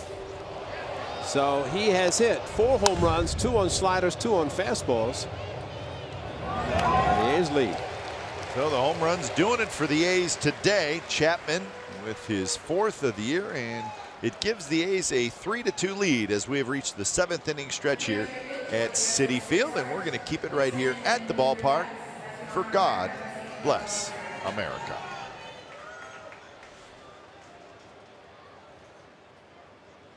Please welcome 13-year-old Lexi White. God bless America, land that I love. Stand beside her and guide her through the night with the light from above. From the mountains to the prairies to the oceans, white with foam. God bless America, my home, sweet home. God bless America, my home, sweet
It's presented by Sutter Health. Invites kids 14 and under on the field after most Sunday home games to run the same bases that the Major League players do. Presented by Sutter Health, proudly caring for Northern California. It's the birthplace of pioneers.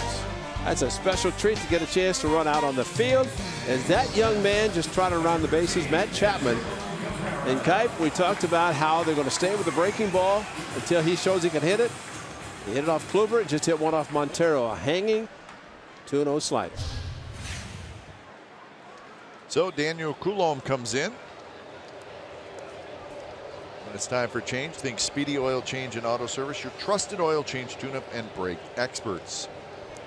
Coulombe has now pitched in all 3 games in this series. Going back to opening night at the Coliseum. Starting pitcher Kendall Graveman was allowed to stay in through 6 innings. His pitch count was up a little bit high. That was his first start. Chris Davis hit a home run. Got him a victory. Let's hope that Matt Chapman could do the same for Daniel Gossett. So 101 pitches for Gossett. 5 hits, 2 runs, 2 walks, and 6 strikeouts. Gossett with a chance to get a win. This is Asdrubal Cabrera, the pinch hitter against Coulombe.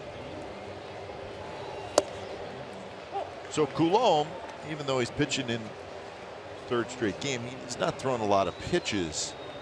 On Friday night, he threw just 3. And yesterday, he threw 9.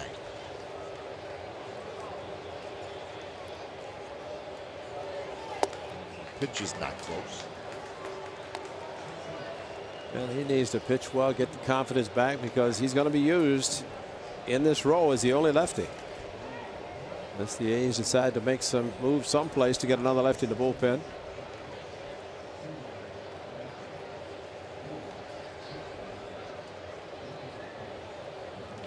Pitches inside. Now it's 3-1 with Conforto and Granderson to follow. So you can see why Coulombe's in the game with Conforto, Granderson, Bruce, Duda, 4 consecutive left-handed hitters to follow after Cabrera.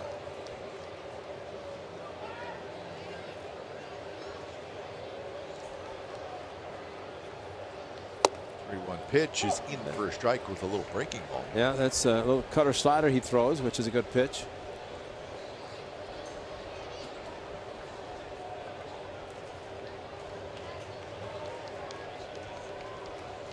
Blake Trinan is up.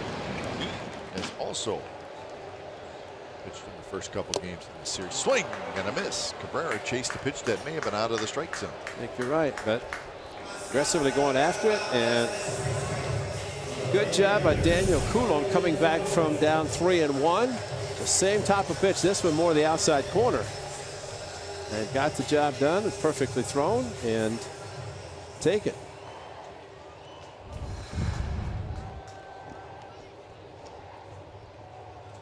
So here's Conforto. One thing we've talked about, Cap, is the work of the bullpen. Conforto hits it right up the middle, but Simeon is there, 2 away. A's for 3 consecutive games started last Sunday. We talked about Manaea, Gossett, and Smith with 7 innings each. Then Sonny Gray 6 1/3. Blackburn and Manaea 5 1/3, 5 2/3. So Bob Melvin had to get a lot of outs out of the bullpen. And unfortunately, it's not worked the last 2 nights. Hopefully this afternoon, to avoid the sweep, the bullpen can do the job and get the A's a victory.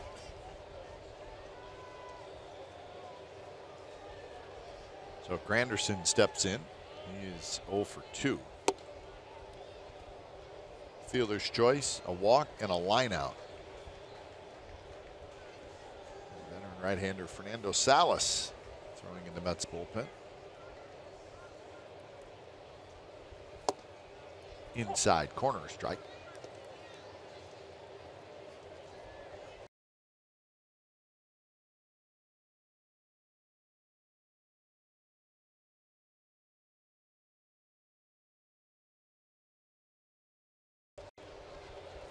Simeon again with the shift on, and Coulombe has a very nice 3-up, 3-down inning, and we're headed to the 8th. 3-2, the A's lead.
A's baseball on NBC Sports California is brought to you by Black Bear Diner. Feed your inner bear. So the A's hanging on to a 3-2 lead over the Mets here in the top of the 8th inning. And we're going to get a pinch hitter for the pitcher spot. This is Gossett's Coulomb spot. And when it's time for change, think Speedy Oil Change and Auto Service. It's your oil change, tune-up, and brake experts. So it is Fernando Salas, the veteran right-hander. He is the only reliever we have not seen in this series. Something a lot with the Angels. Sure did. He was the veteran, came over from the Cardinals to the Angels and Mets. So A's are somewhat familiar, at least the team is. Maybe the name on the front of the uniform. I don't know about the players with the names on the back. Matt Olson, seeing him for the first time. Matt Olson, the 4 home runs, 2 in 1 game in Chicago, the same game that Daniel Gossett pitched well and won the game. Always shown a very good eye.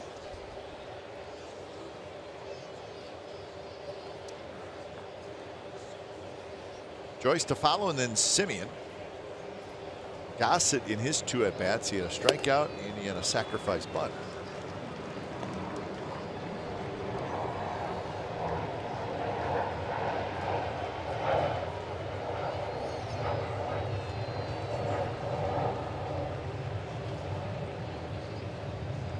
So 3 solo home runs today for the Athletics, 3 runs. And now the count stays at 1-2 to Matt Olson. Well, the interesting thing about Daniel Coulomb coming out, and like you said, he pitched all 3 games, but 6, 8, 10 pitches he threw this game today. But you got Bruce and Duda due up in the bottom of the 8th inning. It's like it's going to be Blake Trinan, who is very familiar with the role. Olson's going to have himself a base hit. So the A's have their leadoff man aboard here in the 8th inning. Threw him a breaking ball with 2 strikes. He left it up, left it in, and Matt Olson with a good job. That ball stayed right in the under half of the plate. The thing about Matt Olson that teams are going to realize, he is very patient and draws a lot of walks. He's extremely powerful. That time he got the breaking ball inner half of the plate, even with 2 strikes, patient enough to hit it over the shift.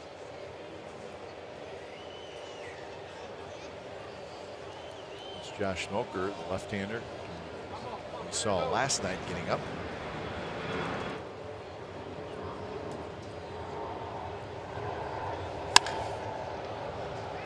Granderson hustling over into left center field. He got a very good jump on that. So that's the first out here in the 8th inning. The Mets bullpen in this series have thrown 8 1/3 innings. Just a couple of earned runs. It worked though. The Brewers threw 84 pitches in game 1 of the series. 58 pitches last night. Pitches thrown by the Mets bullpen.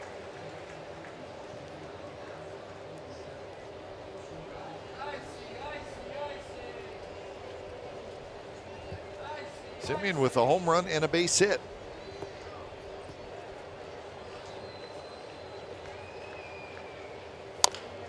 Taps this one, just foul. I saw 4 hits on Friday night to the opposite field. Fastball up and a little bit towards the inner part of the plate and hard off the back wall. 27 last year, his 2nd this year. Remember, missed a long time on the disabled list with a broken hand surgery. He should be strong and playing a lot the last 2 months of the season. Reyes ranges to his left, and that's a double flop. The ball was hit just hard enough. The Mets could turn it, and they do. Bottom of the 8th coming up. It'll be Bruce, Duda, and Rivera. 3-2 A's.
presented by authority of the Oakland Athletics and may not be reproduced or retransmitted in any form. And the accounts and descriptions of this game may not be disseminated without the express written consent of Athletics Investment Group, LLC.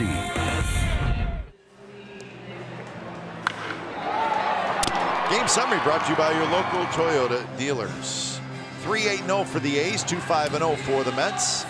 All three of the A's runs have come on home runs. Davis, Chapman, and Semien in the very first inning. Gossett was good. 5 hits, 2 runs in 6 innings. And Conforto has had a big series. He homered for the Mets. So the A's are 6 outs away from salvaging the final game of this 3-game series. And when it's time for change, think Speedy Oil Change and Auto Service, your trusted oil change, tune-up, and brake expert. So Blake Trinan comes in. He is pitching in his 3rd consecutive game. Threw 6 pitches on Friday. Well, the A's trying 13 pitches last night. Trying to get 9 outs. They've gotten 3. Need 6 more. Hanging on to a 1-run lead, and like it could be a big victory for the A's to avoid the sweep. Here is Jay Bruce, dangerous hitter. Bruce, Duda, and Rivera. You got to keep remembering that the Mets have Cespedes on the bench. Yep.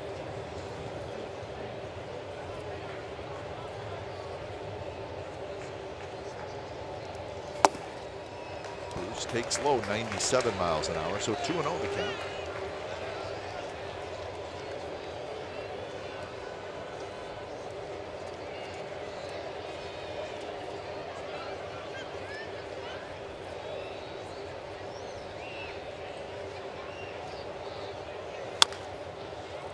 Out in front of that one. Astros still leading the Orioles 7-6. Going to the bottom of the 7th. The Rangers have come back to tie the Rays. That game's 5-5 in the 8th.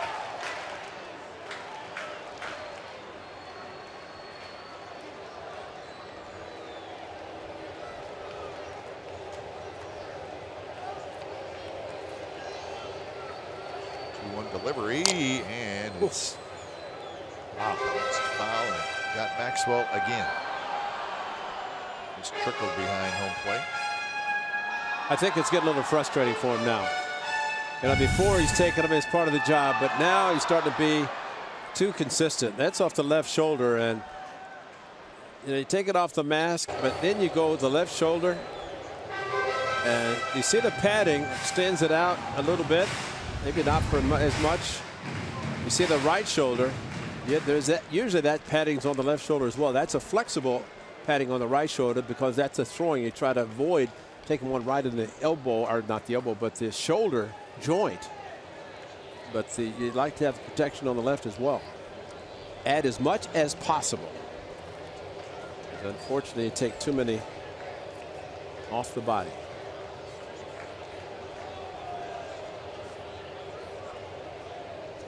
2-2 pitch. It was a good one. Bruce strikes out. That's a nasty slider.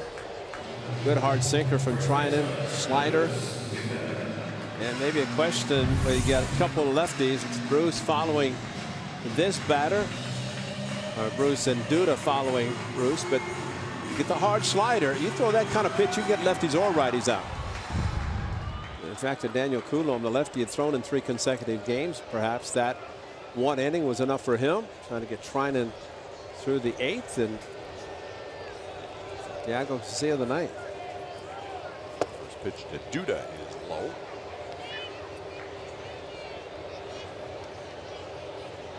Oh for 3 for Duda.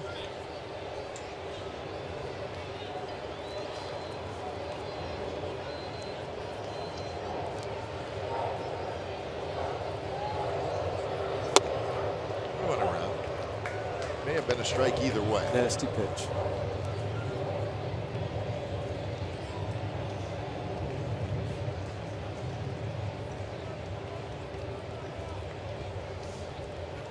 Duda, a couple of ground outs and a strikeout. Maxwell sets up inside. Ball was hit hard but foul. Sean Doolittle's got a couple of saves for the Nationals. He's given up a run in each of the 2 games that he has got saves in, but still got the save. Last night, Madsen got the hole. Roark started, and Madsen and Doolittle to follow. So both guys being used back into the bullpen, something the Nationals have been needing. Nationals playing the Diamondbacks. Yeah. Perfect for Ryan Madsen. He goes home, takes his family home, and back to Washington for the remainder of the season.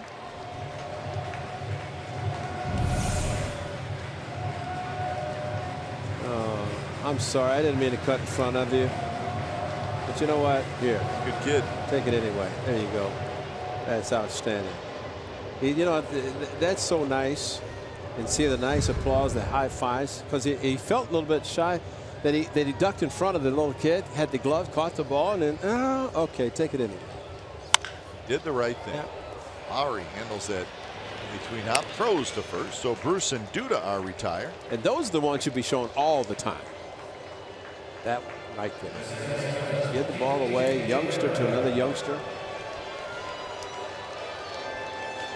And happy young man. Made a friend forever. It's those guys that like to keep all the balls. Yeah. Oh yeah. Yes. Yeah. Put them in their backpacks, and you know, instead of really, if you got to catch them all, you could make so many friends if you just share the wealth. Boy, Yeah, make your kid happy. that's right.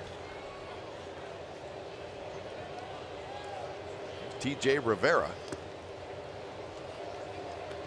Rivera's got a double. He's 1 for 3.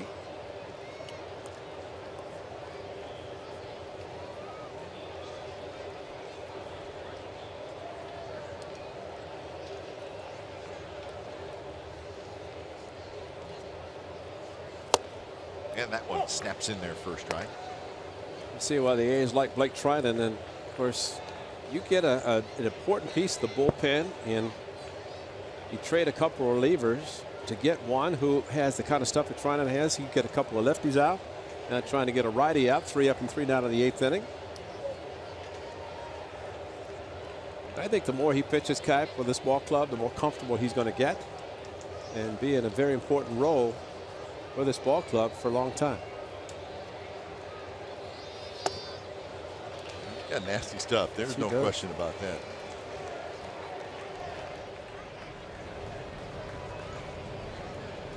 Addison Reed joins Smoker Reed, the right-hander. He's popped up in trade rumors. Addison Reed. 2-1 pitch. Rivera chased it, and now it's 2-2. That's a hard slider. He threw it to the lefty Duda. Look how hard and sharply this ball breaks away. It looks strike, and then boom, way out of the strike zone at 90 miles per hour. That's a nasty breaking ball.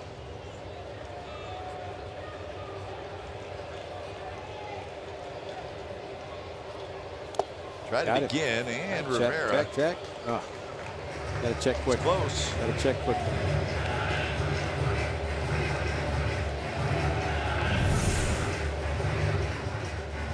No, did not go. That's a good call.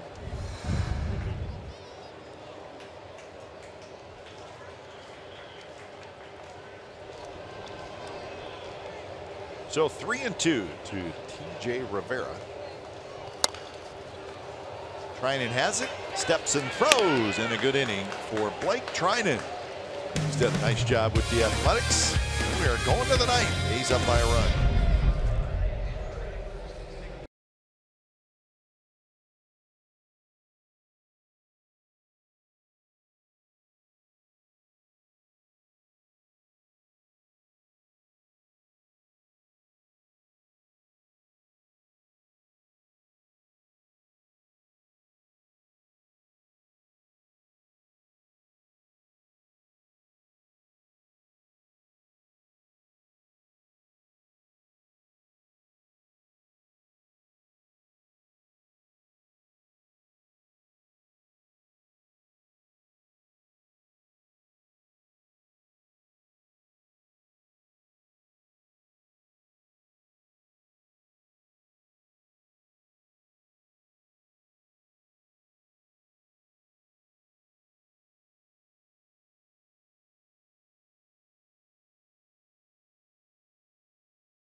Marcus Semien. It's been Chris Davis, but we're going to go with young Matt Chapman, as Matt Chapman hit a 2-0 slider, his 4th home run of the season, the 2nd on a slider.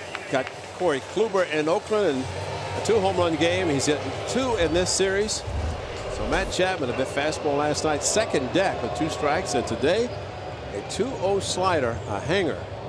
So the young man at third base has 2 home runs, 3 hit today by the Athletics. Try to add on here in the 9th. When it's time for change, think Speedy Oil Change and Auto Service, your trusted oil change, tune-up, and brake experts. So Josh Smoker comes in for the 2nd game in a row. So face Alonso, Davis, and Lowry. Well, there is a right-hander. Bullpen is empty, so his bullpen has Santiago Casilla starting the throw. 2-0. Under Alonso, who is 0 for 3, couple of groundouts and a strikeout. 24th appearance for Smoker.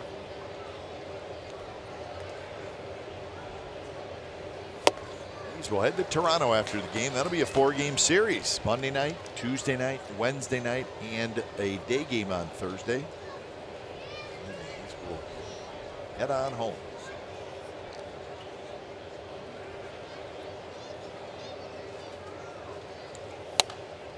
Alonso fouls it back, 2-2. Mets, on the other hand, they are finishing up a 10-game homestand today. They're going to head to California.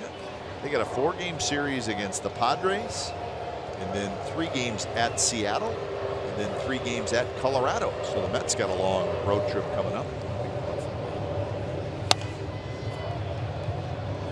Nothing wrong with going to San Diego for 4 days, though. That's a good location. That's a good spot. Yeah.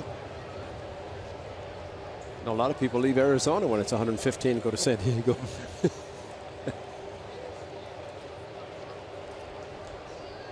Some of these guys on both clubs may be thinking they're taking a road trip, and will it be with their same team? That's true. They may have to week from what, pack a little extra. Week from Tuesday, is it?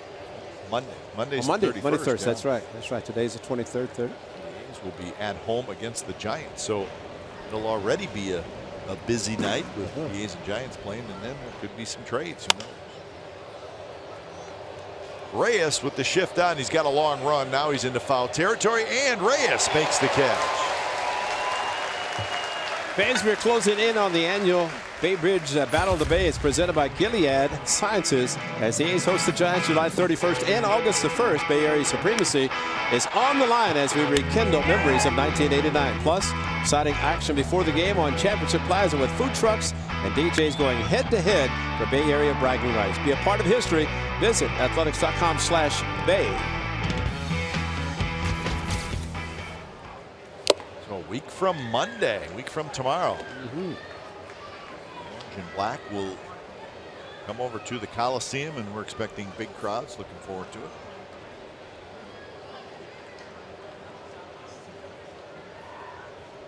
Oh, 0-1 to Chris Davis. Davis homered in the 4th. Here it is. Slider, goodbye. Number 28. That fan. I mean, he just threw back a baseball that he may have had the leader in all of baseball with home runs this year. Granderson plays it on a hop, and Chris Davis has his 2nd hit. That's a good hit by Chris Davis, especially after hitting the slider. Gets a fastball, it goes to right center. And he gets a hit off a lefty. That's something that it's been well documented, that he's hitting right-handers, as he has hit 26 of the 28 home runs against right-handers. But this against the lefty, the fastball with a base hit to right center.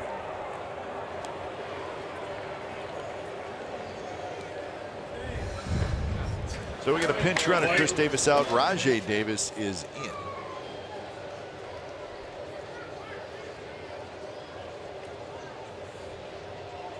We'll see if Rajay decides to attempt a stolen base.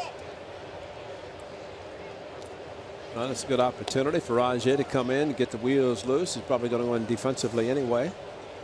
A's are trying right now to protect a 1-run lead. Would like to add on. And the other broadcast booth for the Mets are saying you can't afford to give an extra run going in the 9th inning, bottom of the 9th. But the A's trying to do that themselves to help Santiago Casilla.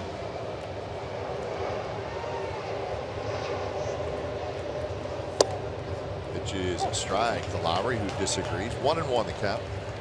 Lowry a single, a walk, and a fly ball to left field. Hit it fly ball to left pretty well in the 7th inning as a left-handed hitter. The reason we are feeling coming into the booth, I wonder if that's coming in from the outfield to knock balls down, because, well, for the A's it hasn't knocked 3 of them down. Conforto's almost broke the wall in right field.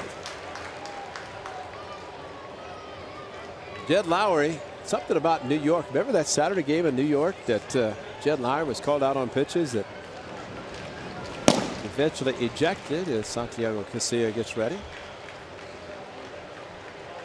It's a Sunday afternoon in Queens, and Jed not very happy in this at bat.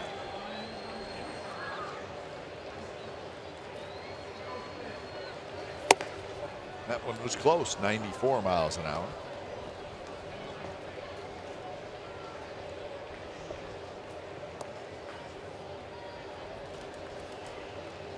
So even at 2-2.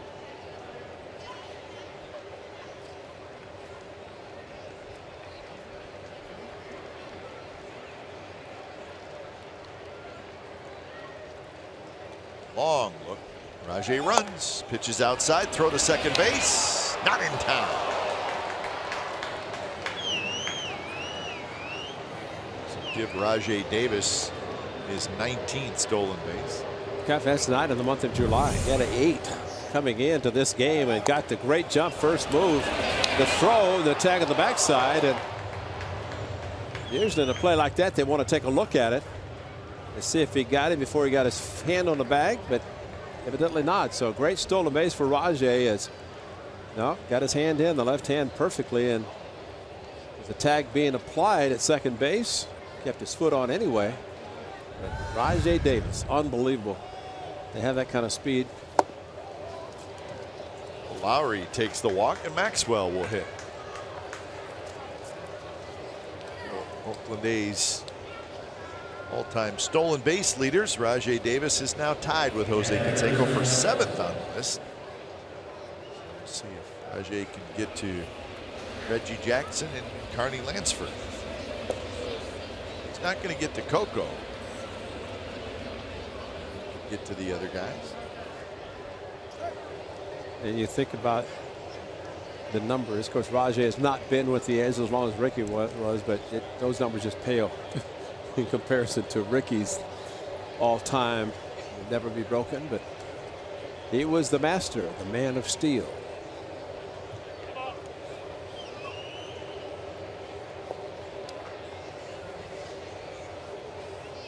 The A's had a little bit of a tough time adding on last night.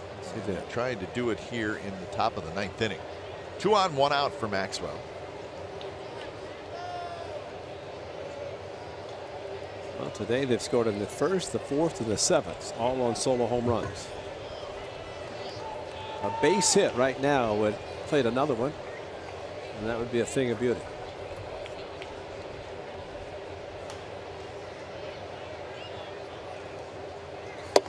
Great speed at second base with Rajai Davis. Keep that in mind if there's a base hit to the outfield.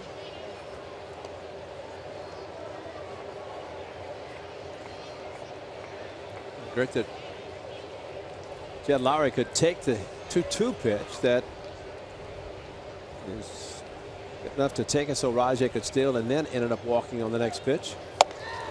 And it's going to be a little mix-up on the bases by the A's. So Rivera's just going to run Rajai Davis back to second base where there's 2 A's standing there. And Rajai shot up a flare, and Jed thought he was stealing. Well, Rajai, yeah, he took about 3 steps toward third base. Lowry went, and he just kept going. And when he realized that Rajai was going to return to second base, it was just too late. So that's a big mistake again on the bases by the A's. That's the 3rd of the day.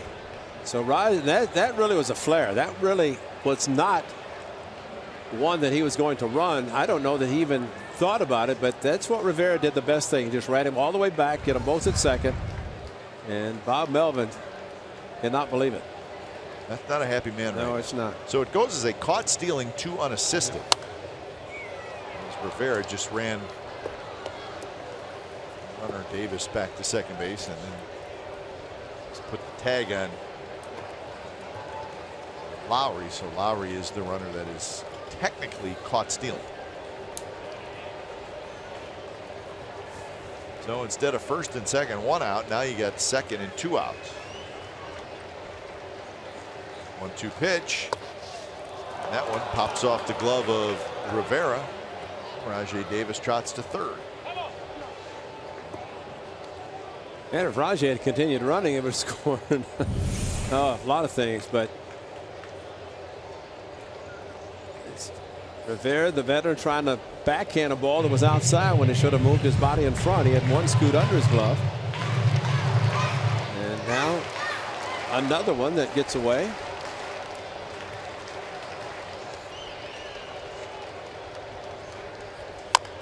Maxwell dribbles this one up the first base line. Duda's going to pick it up before it rolls foul. Steps in the bag, and the side is retired. So the A's had an opportunity, get nothing out of it. We're headed to the bottom of the 9th.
A's Baseball on NBC Sports California is brought to you by the 2017 Jeep Cherokee with an EPA estimated 30 highway miles per gallon.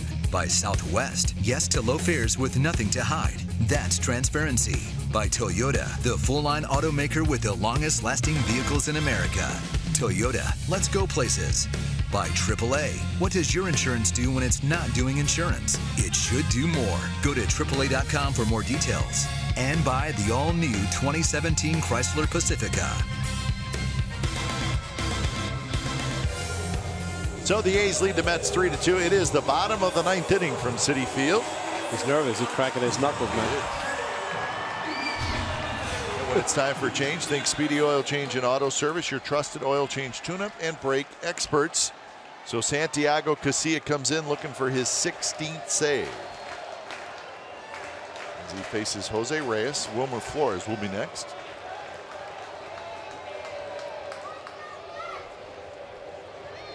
Pitch to Reyes is a good one in the first strike.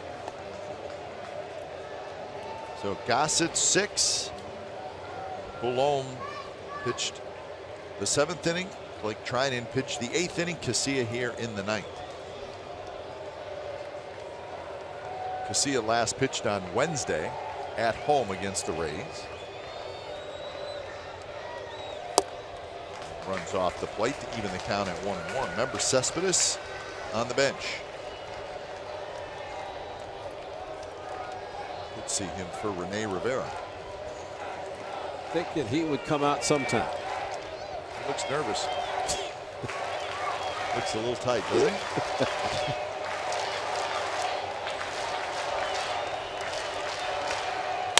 1-1 pitch is hit toward Brugman. Hit hard, but Brugman toward right center makes the catch. Well, a hard hit ball, but nothing to show for it for Jose Reyes, and that's the first out. And you think, Kai, 2 triples last night. That ball goes to the gap out of left center, right center. We'd be looking at least 2, maybe 3 again. So that was a good ball to be hit right at somebody.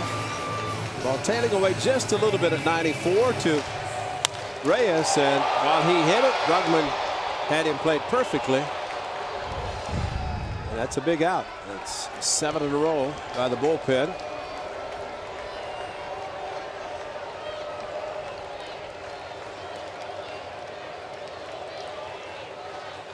Wilmer Flores takes the first pitch outside.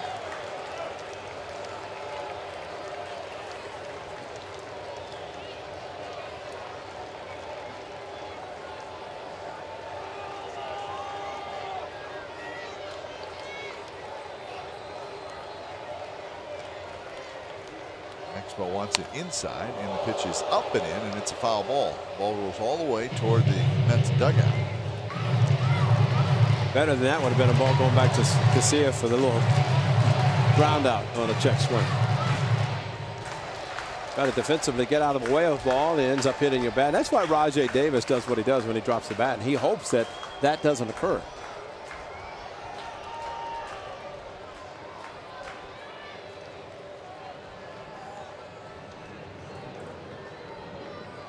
One and one to Flores, who has struck out, hit a fly ball to left, and he has walked.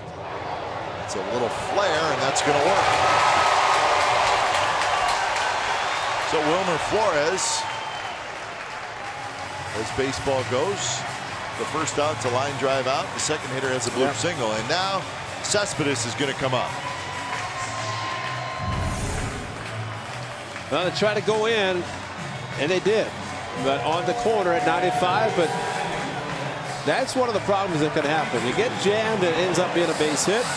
Fortunately, as Brugman peeked up a little bit, overran the ball, Flores was happy with a single.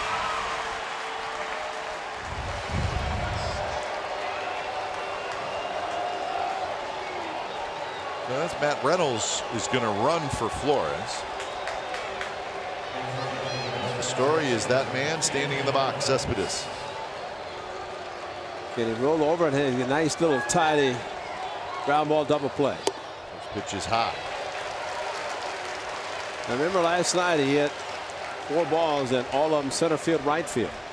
All fastballs. That was a hanging slider that was up in the zone, out of the strike zone. Fortunately, that would not make a mistake soft with Cespedes. Reynolds, decent lead.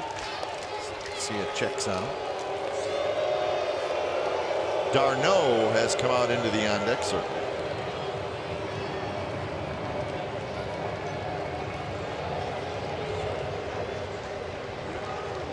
Darno is the last position player the Mets have.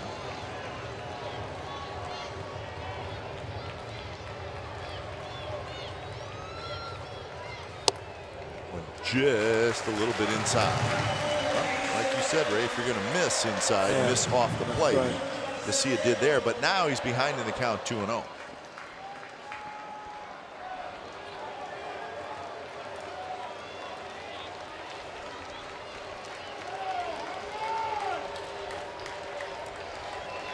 Outfield playing very deep. Off a fastball to throw the slider.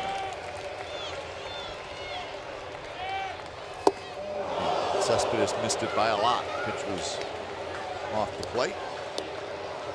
And he did not want to tie the game. He wanted to end the game. And fortunately, this ball kept running away from him. Hard slider from Willie. And Cespedes looking for something closer to the strike zone. But he was geared up for it anyway. That's your defense. Chapman guarding the line somewhat against a possible extra base hit.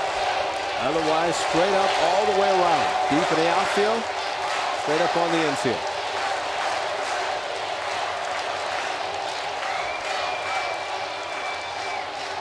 Cespedes flared on the right field line, but foul. So you get a ball at 94. He goes right field. Throws him another slider. Throw it the way he did on the 2-0. That's the fastball. Good velocity at 94, but really towards the middle of the plate. Bat speed probably more so for something off speed.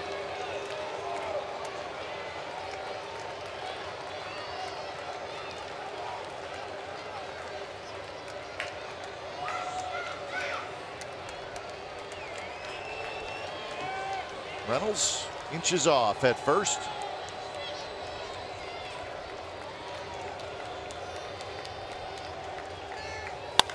This one's hit in the air. Brugman waiting. Brugman's got it. Reynolds bluffs a tag. He'll stay at first. So Casilla gets the big out there. You know what, partner? He got away with one. I think he did.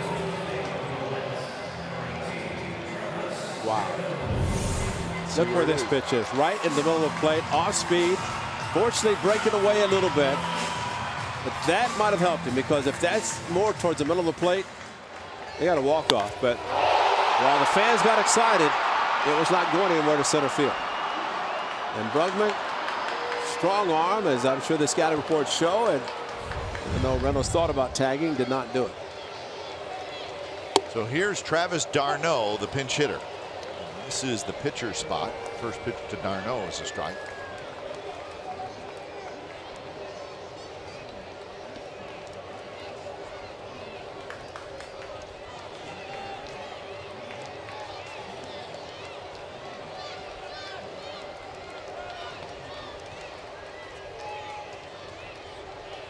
Again, outfield plays very deep. See it going with Reynolds will be off on the crack of the bat. See it going with a quick pitch after he come to a set of pause, which you have to do with the runner on base.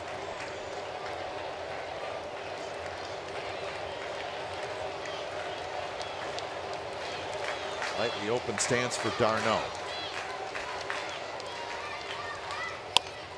A hanger, and it's popped up. This should do it. Alonso squeezes it, and that's the ball game. So the A's hang on and salvage the final game of this road trip, of the home, or of the series, I should say. So Gossett gets the win. That's his second win of the year, and Casilla gets his 16th save. Big home run by Matt Chapman. All in all, a very good day for the Athletics. Time of game was 2 hours and 41 minutes. The attendance today at Citi Field was 29,037. Final score: the A's 3, the Mets 2. Time now for A's Post Game Live, presented by State Farm. Here is Brody Brazil.